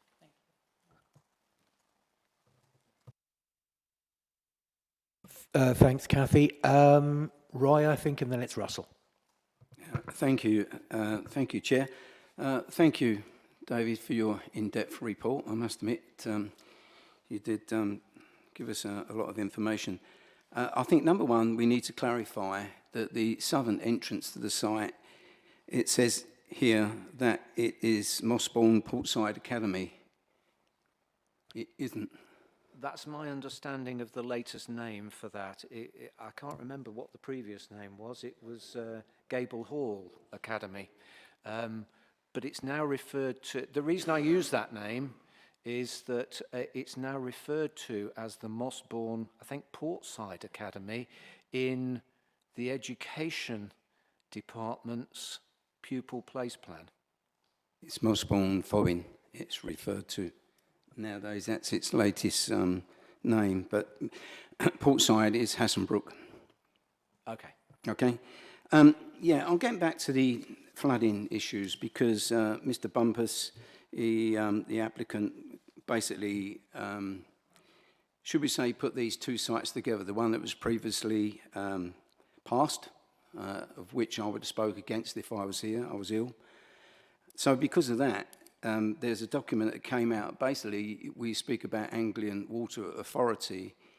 They have got serious concerns of both of these sites. In fact, a report come out just after that application have gone through to basically say that the test that the previous applicant had done on the site across the road, they wasn't happy how that test was carried out. They carried that test out pumping these surface water away on a 2-hour period where they said it should have been a 24-hour period. So that's the first one. They said that realistically the test should have been for 24 hours. So they was very disappointed on quite a few points about the rainfall, because that's what that is. And this particular site is a drainage site, as ditches and hedge groves. One of the conditions it put for the other site also was that there's no development shall commence until a street foul water strategy is put in place, as, which is submitted. So you said yourself you've probably not heard from the Anglian Water. So there's definitely issues there, which I think needs to be resolved. And we know where we are with this, because we don't know the layout of this place. We don't know the layout of, this is the thing with outline planning permissions, we never get to see what's what and how it's going to look. And so, but I think there's serious concerns here, David, with this drainage. Thank you. It's very difficult for me to advise. I'm not a drainage engineer by profession, so, you know, I rely on whatever I've got. If you actually look at what the water industry has to do, it is duty-bound to provide a connection and supply, I think within 18 months of a request being put in. Now, if there are major works to be carried out to facilitate that, of course they get it off the applicant, either through a capital sum or through the rates charged for each individual property to be connected up to the water supply. So there is a duty for the water authority to act. And this is, I think, what they're really concerned about. I don't dispute the fact that, yes, there are clearly some issues with regard to how surface water is disposed of on this site. I'm satisfied with what the applicant's consultants have provided, and so is the LLFA.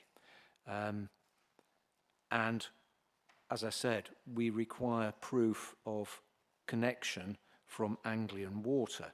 Now, if you can't provide a proof of a connection, you can't carry out the development. It's as simple as that. That's all I can say on that matter. Hang on, we've got a couple of people queuing up, I think. It's still about water. Well, I was wondering if I could just bring Ash in for a moment.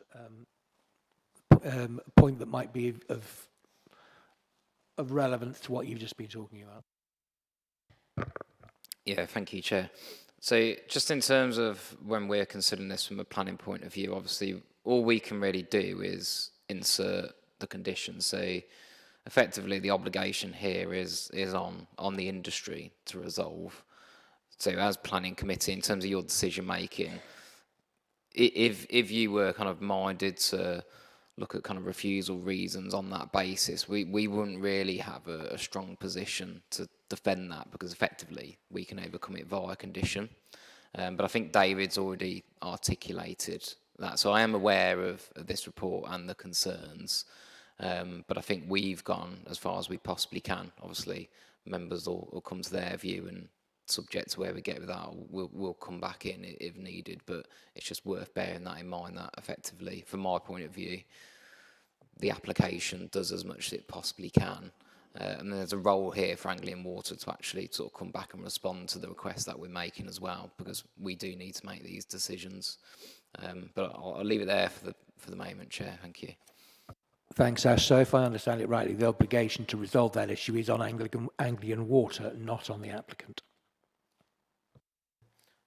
So the obligation is on the industry to resolve. Anglian Water in this instance will need to work with the applicant, so they'll work together. But although we've got the condition, that process will happen outside of the planning process. David, is there anything else I need to sort of add to that for this application? Not really. We have the ability to control by wording of condition, which we sought to do both on this outline and on any subsequent reserved matters.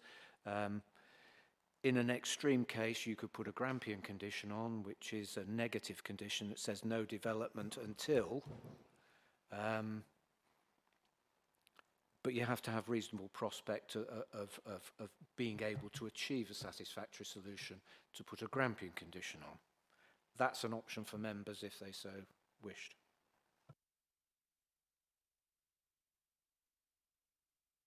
Yep. Okay. I think, Kathy, you want to come in on the same. Apologies. I know it's Russell next. Do you mind, Kathy, just coming in? It is still about the water, because I know it does flood there, because I've been to the football, the Corringham Cosmos. We used to frequent there, and they do have a lot of trouble with surface water for the football pitches. One thing I read on the Anglian water objection was a holding objection, and they said that in particular groundwater monitoring should be done over a long period, and they're suggesting October to March, which is the main rainfall season. So I wonder if that monitoring is in place, because if that was due to start in October, we're well onto it now. I can't answer that positively or negatively. It's a requirement, and that's something that has to be resolved in order for Anglian to give their permission and in order for us to approve subsequent applications. Thanks both. Russell and then Tom. Thank you, Chair. The siting of the supermarket, I would imagine that they've located it where they first put it initially, possibly because of railway train noise as being an idea. But if it was more towards the south of the site, it might be a consideration, because when I visited the site myself to see, I was blocked by all the traffic for parents picking up from the school there, and it created, you know, a right gridlock at that time, so I had to turn around and just view it from the other side. If the supermarket was more to that side of the development, it could be an opportunity for parents to park, meet their children, do some shopping, and also the children from the school could use it as an opportunity in lunch break to get any food or comestibles, and it may not impact so much on the traffic problems that could develop with the additional housing, and also a primary school where children want to pick up. And the other question I've got is just, there was some consideration regards a railway station, but that was dismissed. I just wondered why that might be the case. I think others might be in a better position to answer the railway station question. I have read documentation for schemes in the past that refer to a new railway station, but I did notice that Network Rail roundly rejected that proposal. And of course it would be for Network Rail to approve any new station on the line. I think there are other stations up the line, new station proposals that they don't want too many stops, frankly. So it's not a matter that's in our control, sadly. As for position of the supermarket, we have to consider it when it comes in as a detailed application, but we can pass on members' views to the applicant for them to consider in their detailed layout.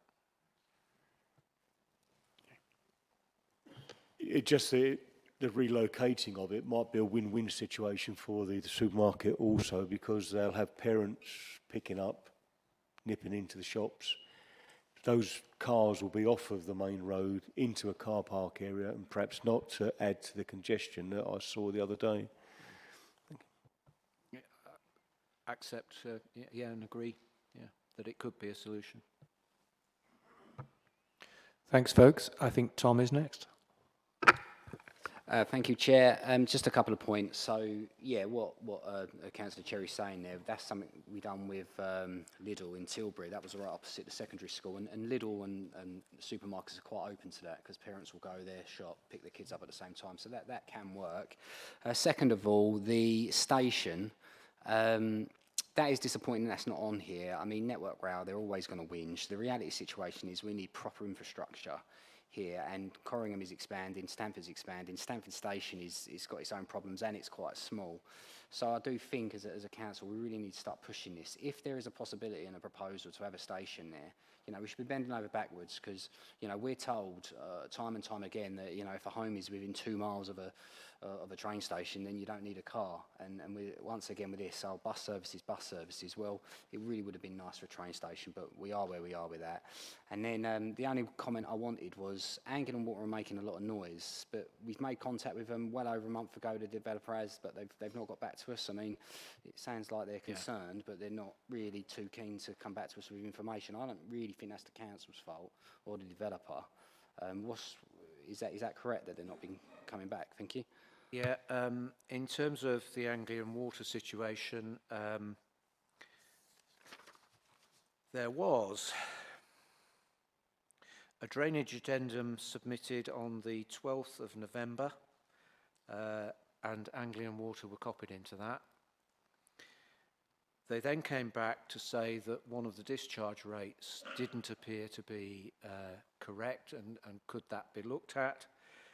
I had a further revision on the 15th of December, which was sent through, as I said, to the LLFA and Anglian Water, and I haven't had a response from Anglian Water. They've had So over what I say, a month. it was five weeks ago, and they've not bothered getting back. Okay, thank you. Thanks, Tom. Roy, I believe you're next. Thank you, Chair, and thank you, David. I don't want to dwell on it too much, but you know, who's coming back to who? Who's coming back to who? Anglian Water maybe should have responded. I don't know, but there's a document here that says basically that they don't agree the test has been carried out in its true manner, and as Councillor Sisterson alluded to, it should have been carried out over a few month period. Even the small test was only on a 2-hour period instead of a 24-hour period. So I do think we should take. Ash, I appreciate your comments, and I know that you're fully versed in all the laws, but I think we ought to take responsibility ourselves of our areas of flooding. I know what it's like round the area, as Kathy, Councillor Sisterson alluded to, been down here with the football and things like that. It's absolutely horrendous round here, and we've got to start to take responsibility for these areas, and that's part of our decision making as well. Thank you. Roy, just if I can just come back to you on that a second. Given that it isn't entirely within the applicant's gift, I wonder all the same, David, whether we can sharpen up our conditions to ensure that one part of that condition is that the testing itself is done in compliance with and in agreement with Anglian Water. That, from the sound of it, would address that issue, that it's not just the outcomes. If they're not happy with the way it's tested, well, okay, let's gain an agreement, let's push for an agreement with them, what testing will satisfy you, and then I would imagine that should make things slightly less complex further down the line. I'll let Matt answer in more detail on the flooding issue, but all I would say is, can it be controlled by condition? Yes, it can. And yes, if it needs amendment to the draft conditions, then very happy to do so. Chair, if I may come in at this point, if I draw members to conditions 33, which is around surface water drainage, the condition does state that a further iteration of the flood risk assessment and surface water and SUDS design statement shall be submitted as part of the reserved matters application. And I'll draw your attention to points C, which says this should have finalised proposed surface water runoff rates. Confirmation that any runoff from the development site shall not exceed the existing greenfield runoff rates for a range of equivalent return period rainfall events over the lifetime of the development. Now, the applicant will have to demonstrate what the existing greenfield runoff rates will be. As Anglian Water have identified that the existing evidence is too old, so we would expect that to be new information coming through on that respect. They would then have to calculate and demonstrate that the surface water management scheme has been adequately sized to accommodate the critical duration of 1 in 100 plus climate change, which is a standard requirement under the SUDS manual. And they would have to undertake micro drainage calculations as well, which is a little bit more in-depth detail. So it will cover 1 in 100, 1 in 1, 1 in 30, and 1 in 100 year events as well. So it's a lot more detailed than what has been submitted now, which you would expect at a reserve matters application stage. So I fear that I would say the conditions are acceptable for the state of what the application is at the moment as an outline stage, and the reserve matters application will have that necessary detail, which should hopefully help with Anglian Water to come to a positive resolution to it. But there is also that opportunity for the lead local flood authority and Anglian Water to get the relevant information to be satisfied that it's acceptable. Thanks. So clearly, further testing will be done, and any further reserve matters will be conditional on that. I just think that we can address the point that Roy's made by just being a little bit more specific here, and adding in a line that says in accordance with Anglian Water's agreed standards or something similar. Would that? So I know it's in there, but let's be explicit about it. That before you go and do your testing, just make sure that Anglian Water are happy with your methods. Yes, thank you, Chair. I think that would be appropriate to add that into that condition as well. Thanks. Sorry, I took the limelight away from somebody else. I think it was yourself, Steve. I've got you down as next. Thanks, I mean, Chair. don't feel you have to, but It'd be a bit surprising if I didn't, wouldn't it? Hi, David. Thanks for the presentation. I've got two questions, really. The first one, do we have any idea why it was why what's clearly really one development was put forward in two halves?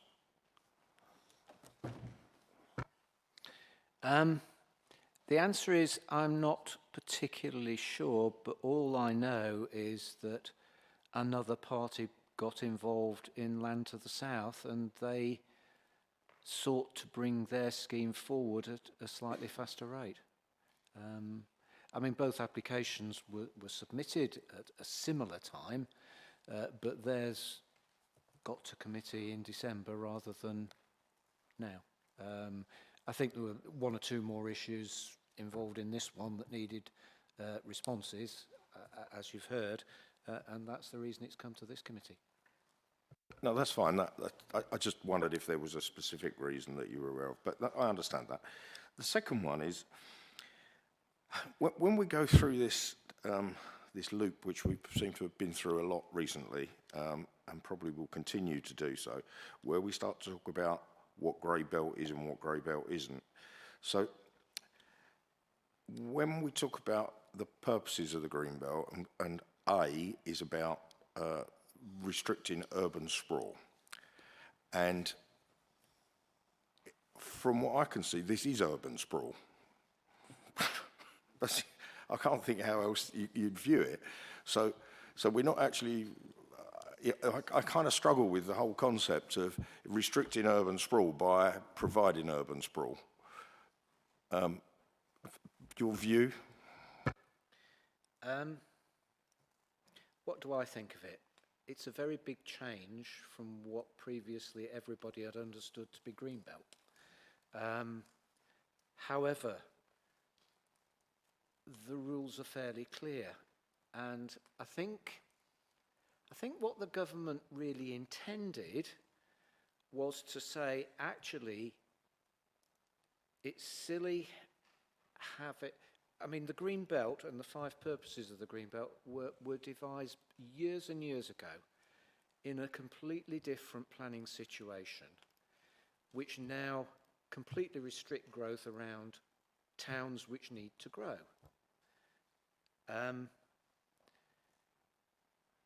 And therefore, they sought to introduce a different measure.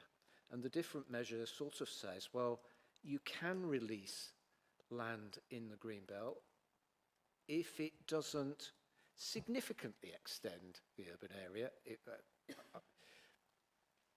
and if it doesn't prejudice the overall requirement. Now, the overall requirement is that Stanford Corringham should not merge with Basildon.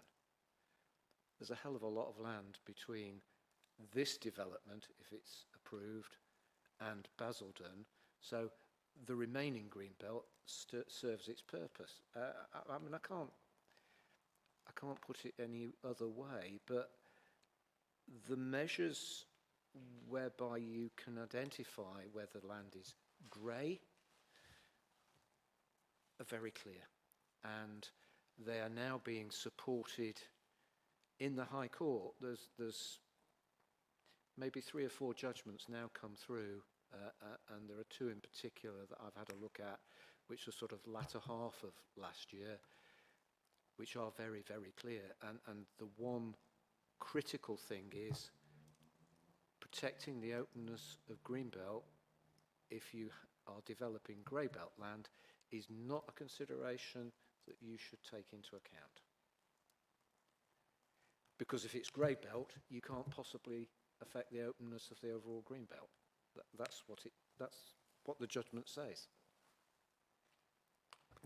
Yeah, I did read what you'd written previously, so I understand exactly what you're talking about. It's just that I find the concept of urban sprawl to stop urban sprawl somewhat confusing, and I agree Basildon is one part of the issue, but I'd also argue that there's quite a lot of activity in Fobbing where, again, that's kind of eating into that barrier. I accept the other side of the road. That hasn't happened yet. I just wonder if that's what's coming next.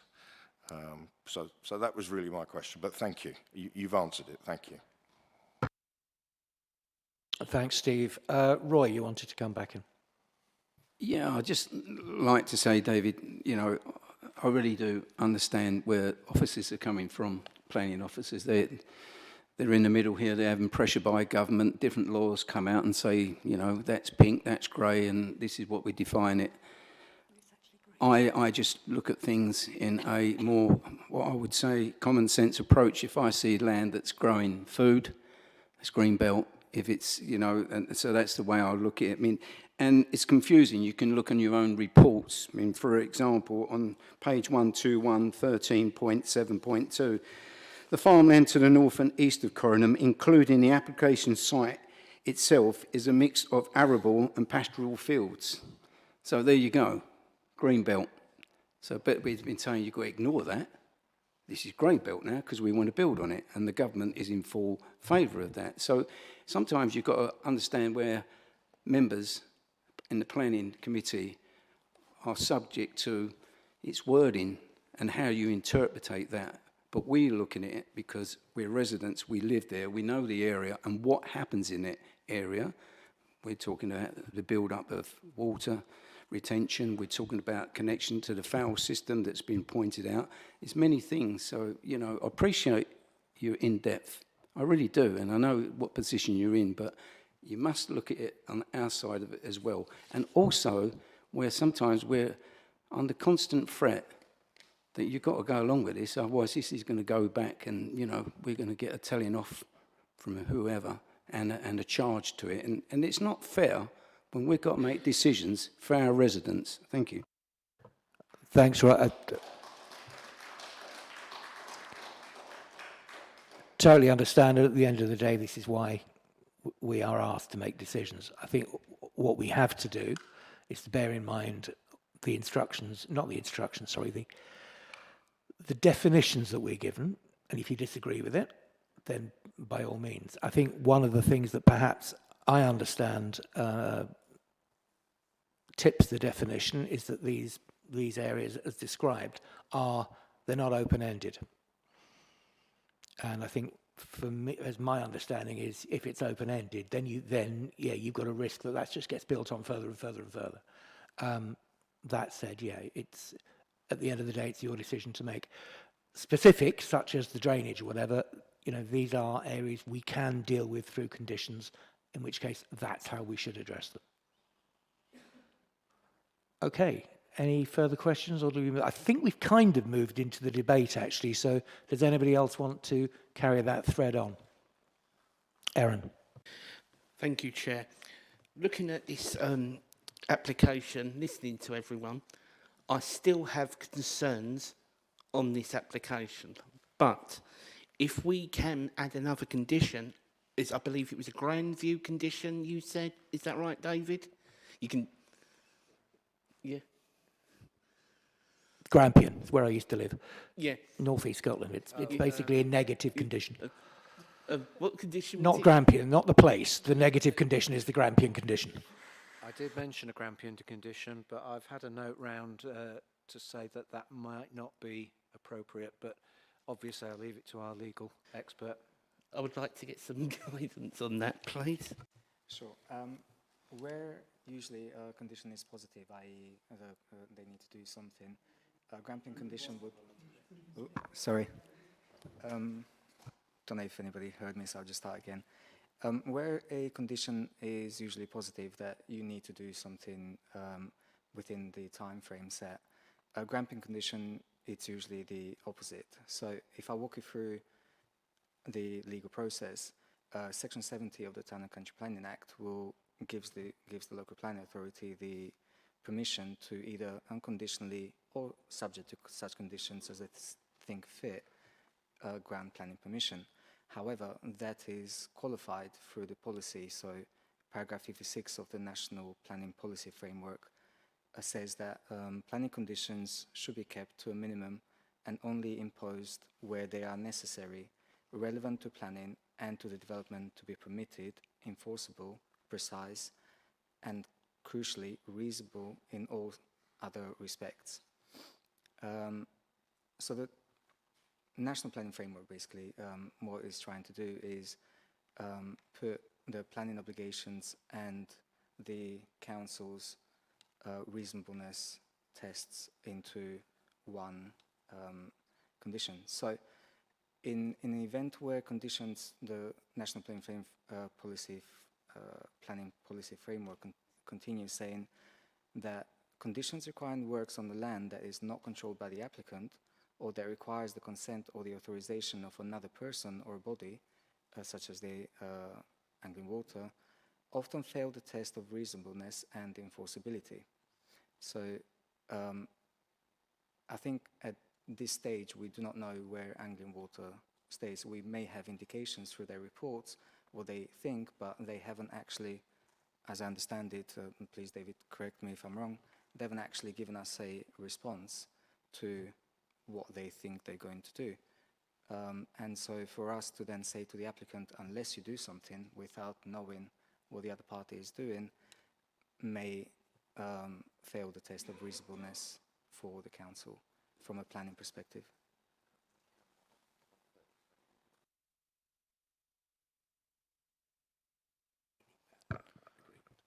Yeah.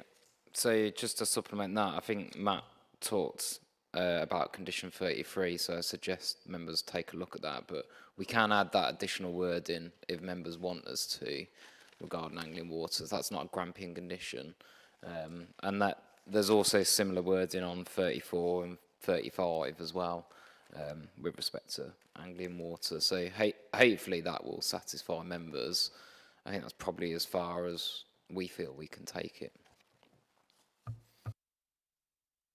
So when we get as far as debating the actual recommendation, if we feel that that's a condition, a necessary condition, then we can look at including that.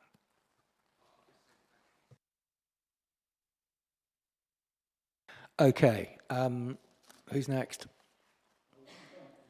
Yeah. Are we debate now? You've started it. I know. I normally start most things, but that's... Thank you, Chair. Thank you. I have got issues, big issues with this application. To my mind, as stated in our agenda, it's pure metropolitan green belt. And it's stated in the agenda. It's also stated in the Stantec report back in 2019, which also stated that this land is there to restrict urban sprawl. Now, we can't have reports. We spend lots of money on reports and in inquiries and things like that. So we spend all this money, then this all comes back to say we accept what this is, and that's the law it applies to, for us then to just ignore it. But more importantly, I don't want to ignore it as a person that's lived in the area and knows what's needed and what isn't needed. It's not grey belt at all. It's green belt, it's arable land, it's farmland.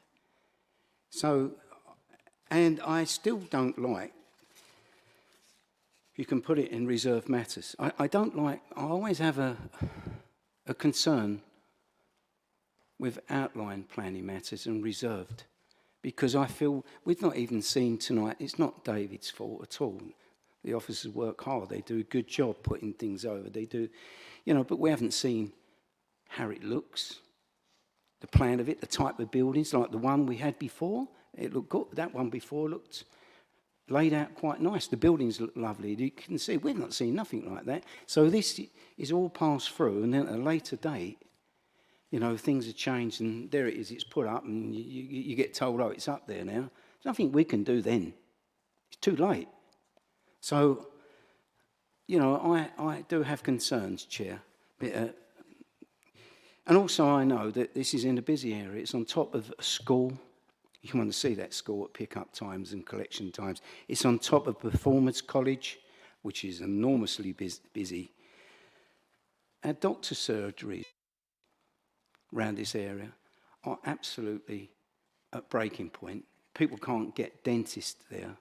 Basildon Hospital up the road, you can sit in there for 12 hours before you're seen. These need to be taken into consideration when we're putting big developments on top of these facilities. The road structure around the area, since the widening of the A13, it's caused tremendous rat runs and cut-throughs. We've just had a recent thing that we've got granted now and some monies for Branxton Avenue, simply because that was used as a rat run and people were speeding 80 miles an hour down this road. So, we're working as councillors to try to alleviate this and get these things put into place. But these don't help. This doesn't help. And I feel because that got passed across the road on that last planning one in December, it thought, oh, let's try this one, shall we? They've passed that one. This is easy peasy now. This will just go through. Well, I don't agree, Chair. So I will be opposing this big time. I think we need to look at this. Thank you.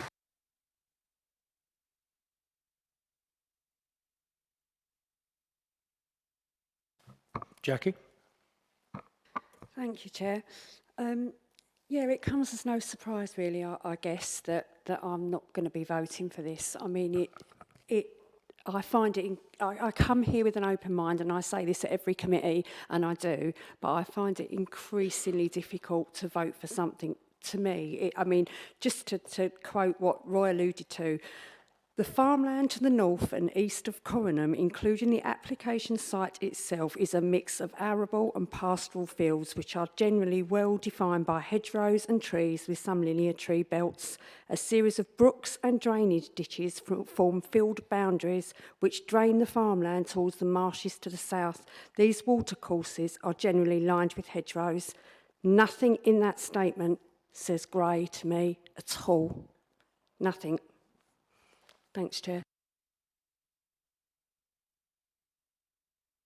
Thanks, Jackie. Anybody else wish to speak? Kathy? Yeah, what I do agree with Roy on is I feel to have outline permission when there's a lot of unanswered questions, I feel we're being a bit steamrolled into agreeing to something which we don't really fully know the repercussions of. And there's things like, is there going to be a crossing point to the school? That was something that was mentioned. That would be useful, but we don't know if it's going to happen or not. It says the development will provide on and off site improvements to aid pedestrian and cycle movement. Now, will it? Where are these? Is there going to be a cycle path to the station?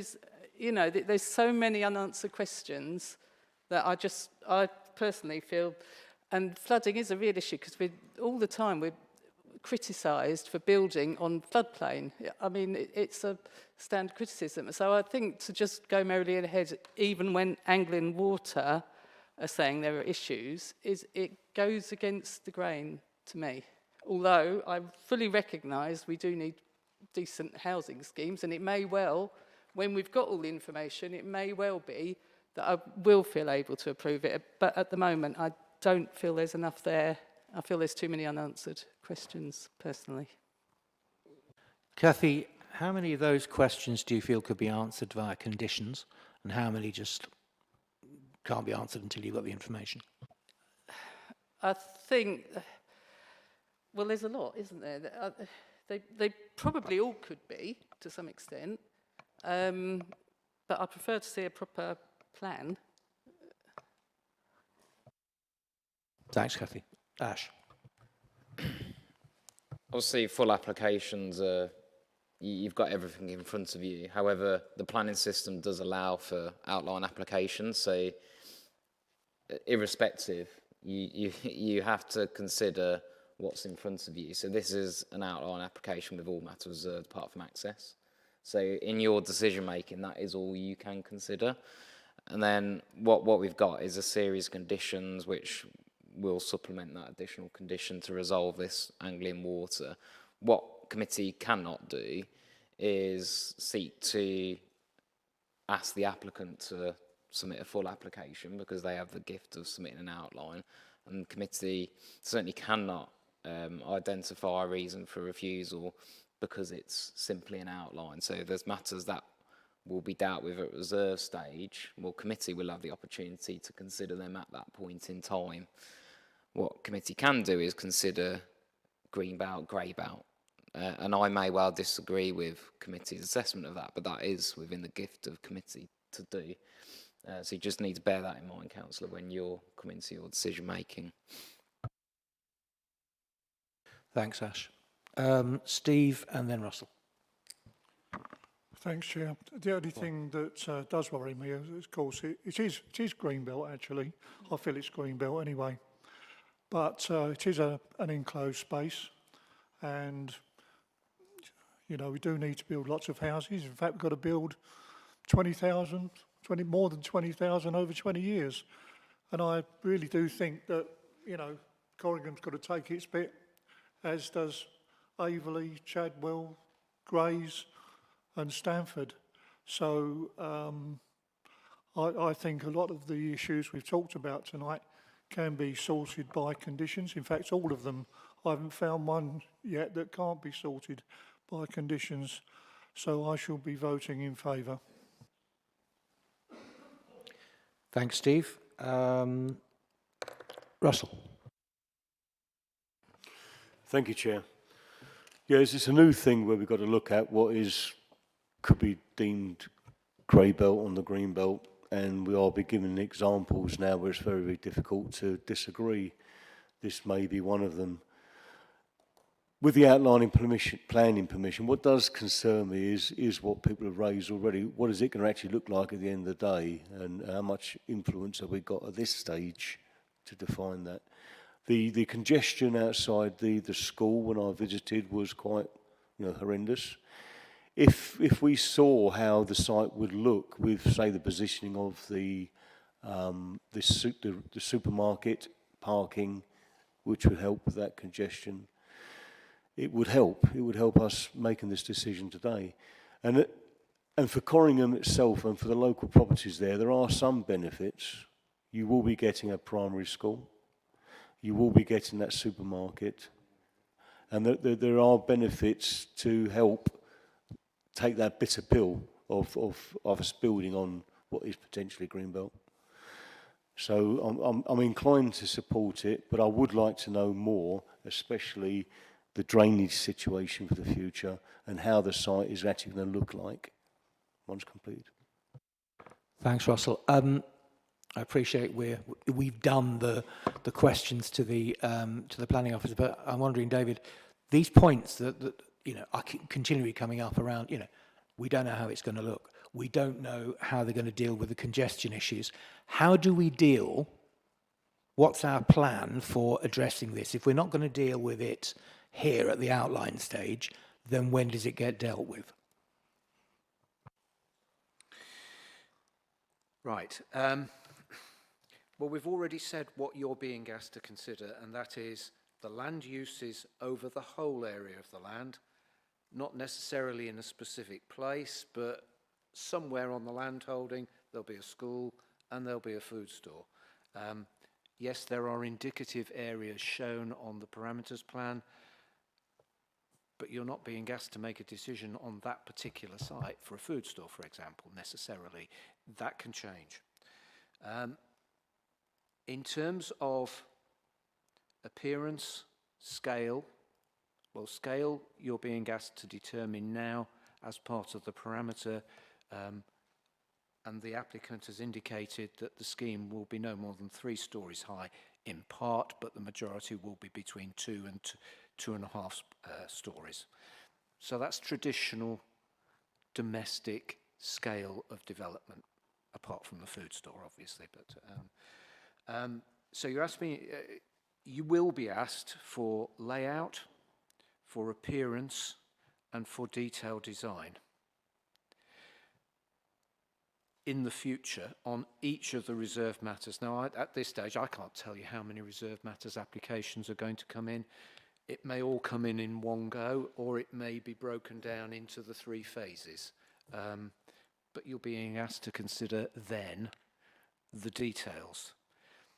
And you're being asked to consider whether the details of that scheme are acceptable, not just in terms of the design, appearance, etc., but in terms of parking arrangements, parking numbers.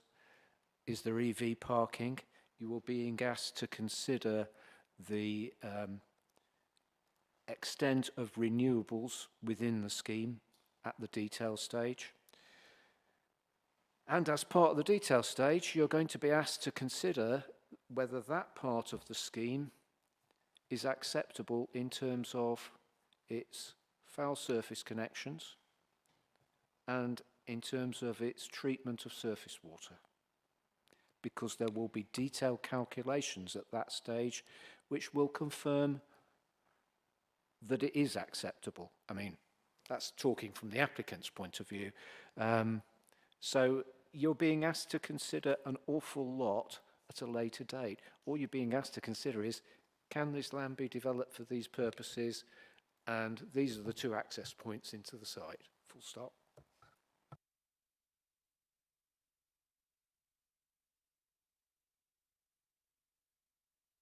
Before we go any further, we are slightly past the time when I should be suspending standing orders, so I better do that now. So,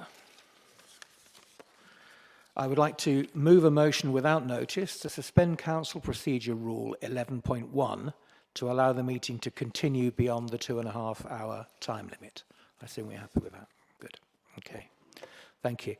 Something that I wanted, so the reason I wanted to try and get that clarified with David is that, yeah, as an outline permission, an outline application, it's limited today what we're actually saying yes to.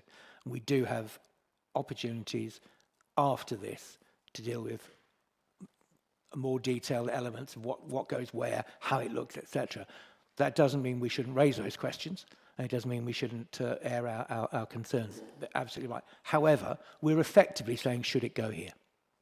That's point 1. Point 2, grey belt is green belt. It was green belt before latter part of 2025. And the only reason it's now grey belt, or bits of it can be described as grey belt, is because there is a drive to build on fields. And it's our issue today is not necessarily whether we like that, because I think I could probably take a poll here and we'd all go no.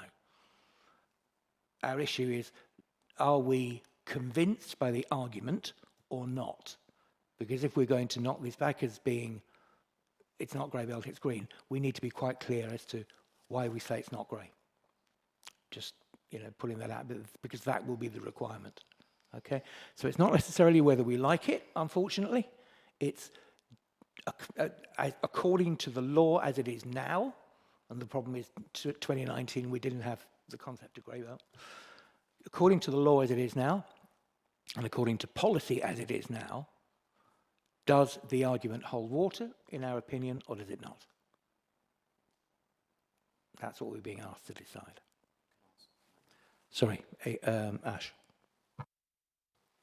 Thank you, Chair. No, it's perfectly articulated. The other, in addition to that, is if you deem that it isn't grey belt, obviously the tilted balance is triggered, so presumption in favour of sustainable development. So as we've talked about, our housing position is say poor, so you'll need to give that very substantial weight. So you need to consider, you know, are those very special circumstances that exist? So you'll then need to move through that as well. So it's not just about dismissing it as grey belt, you then need to consider the housing need.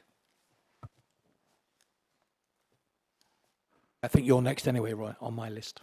Thank you, Chair. Thank you, Ash, and I always appreciate your comments.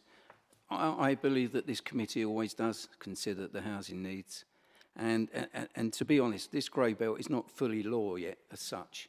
It's not fully law. It's a thing that's just going to come out. It's in the process of being developed.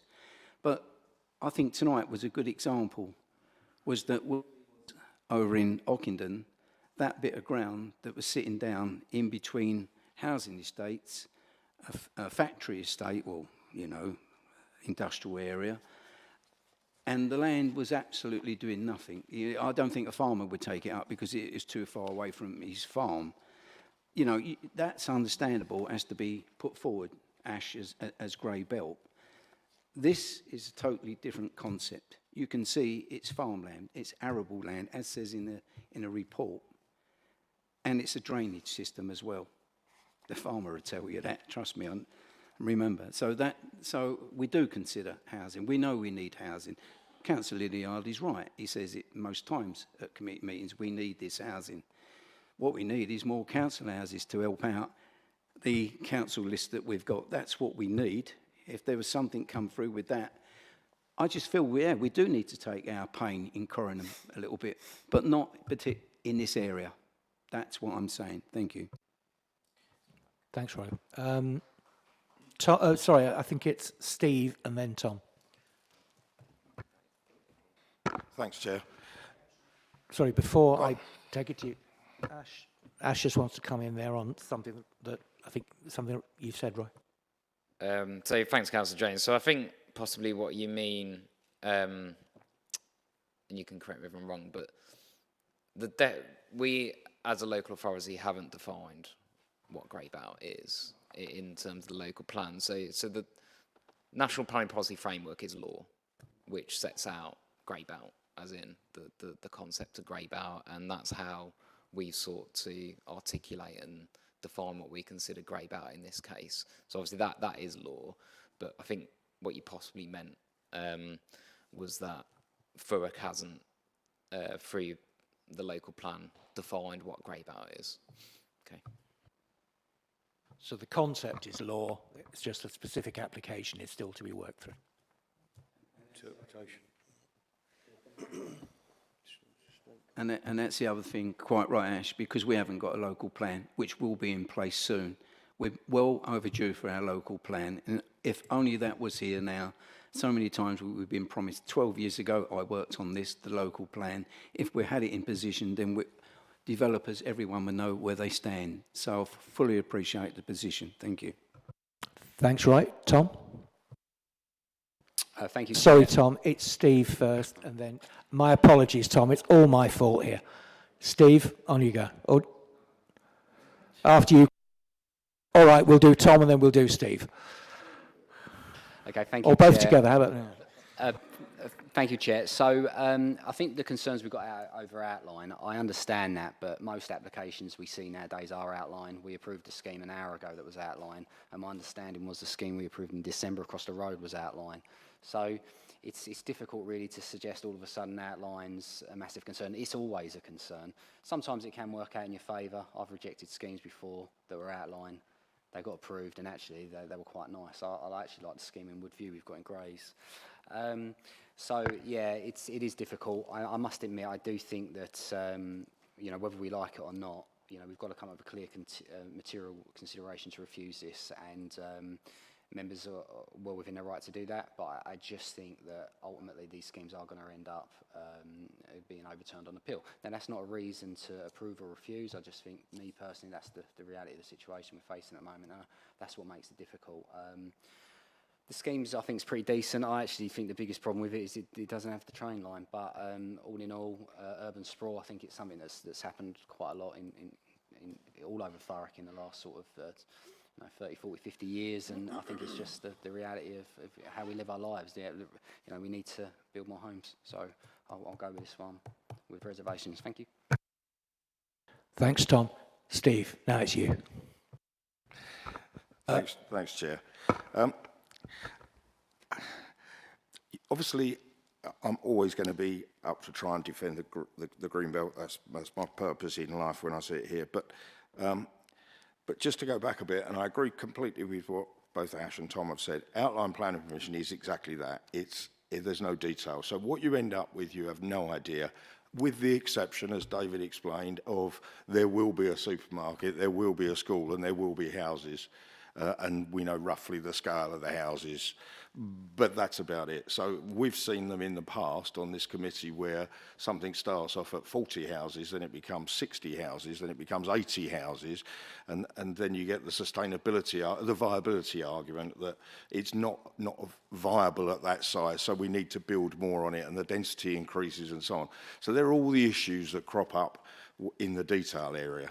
But at the moment, exactly as Tom said and Ash said, what we're doing is we are agreeing in principle or not that land can be developed or not. So that's the focus of it, and it's difficult, and I understand all the questions as I think we probably all do by now. The bit I have a big issue with when it comes to Greenbelt, I haven't seen an application in the last couple of years that's come in here that was for anything other than Greenbelt. That's all we ever seem to want to do is destroy it. Now you have to remember, it's not an infinite resource. And every time you eat a bit, you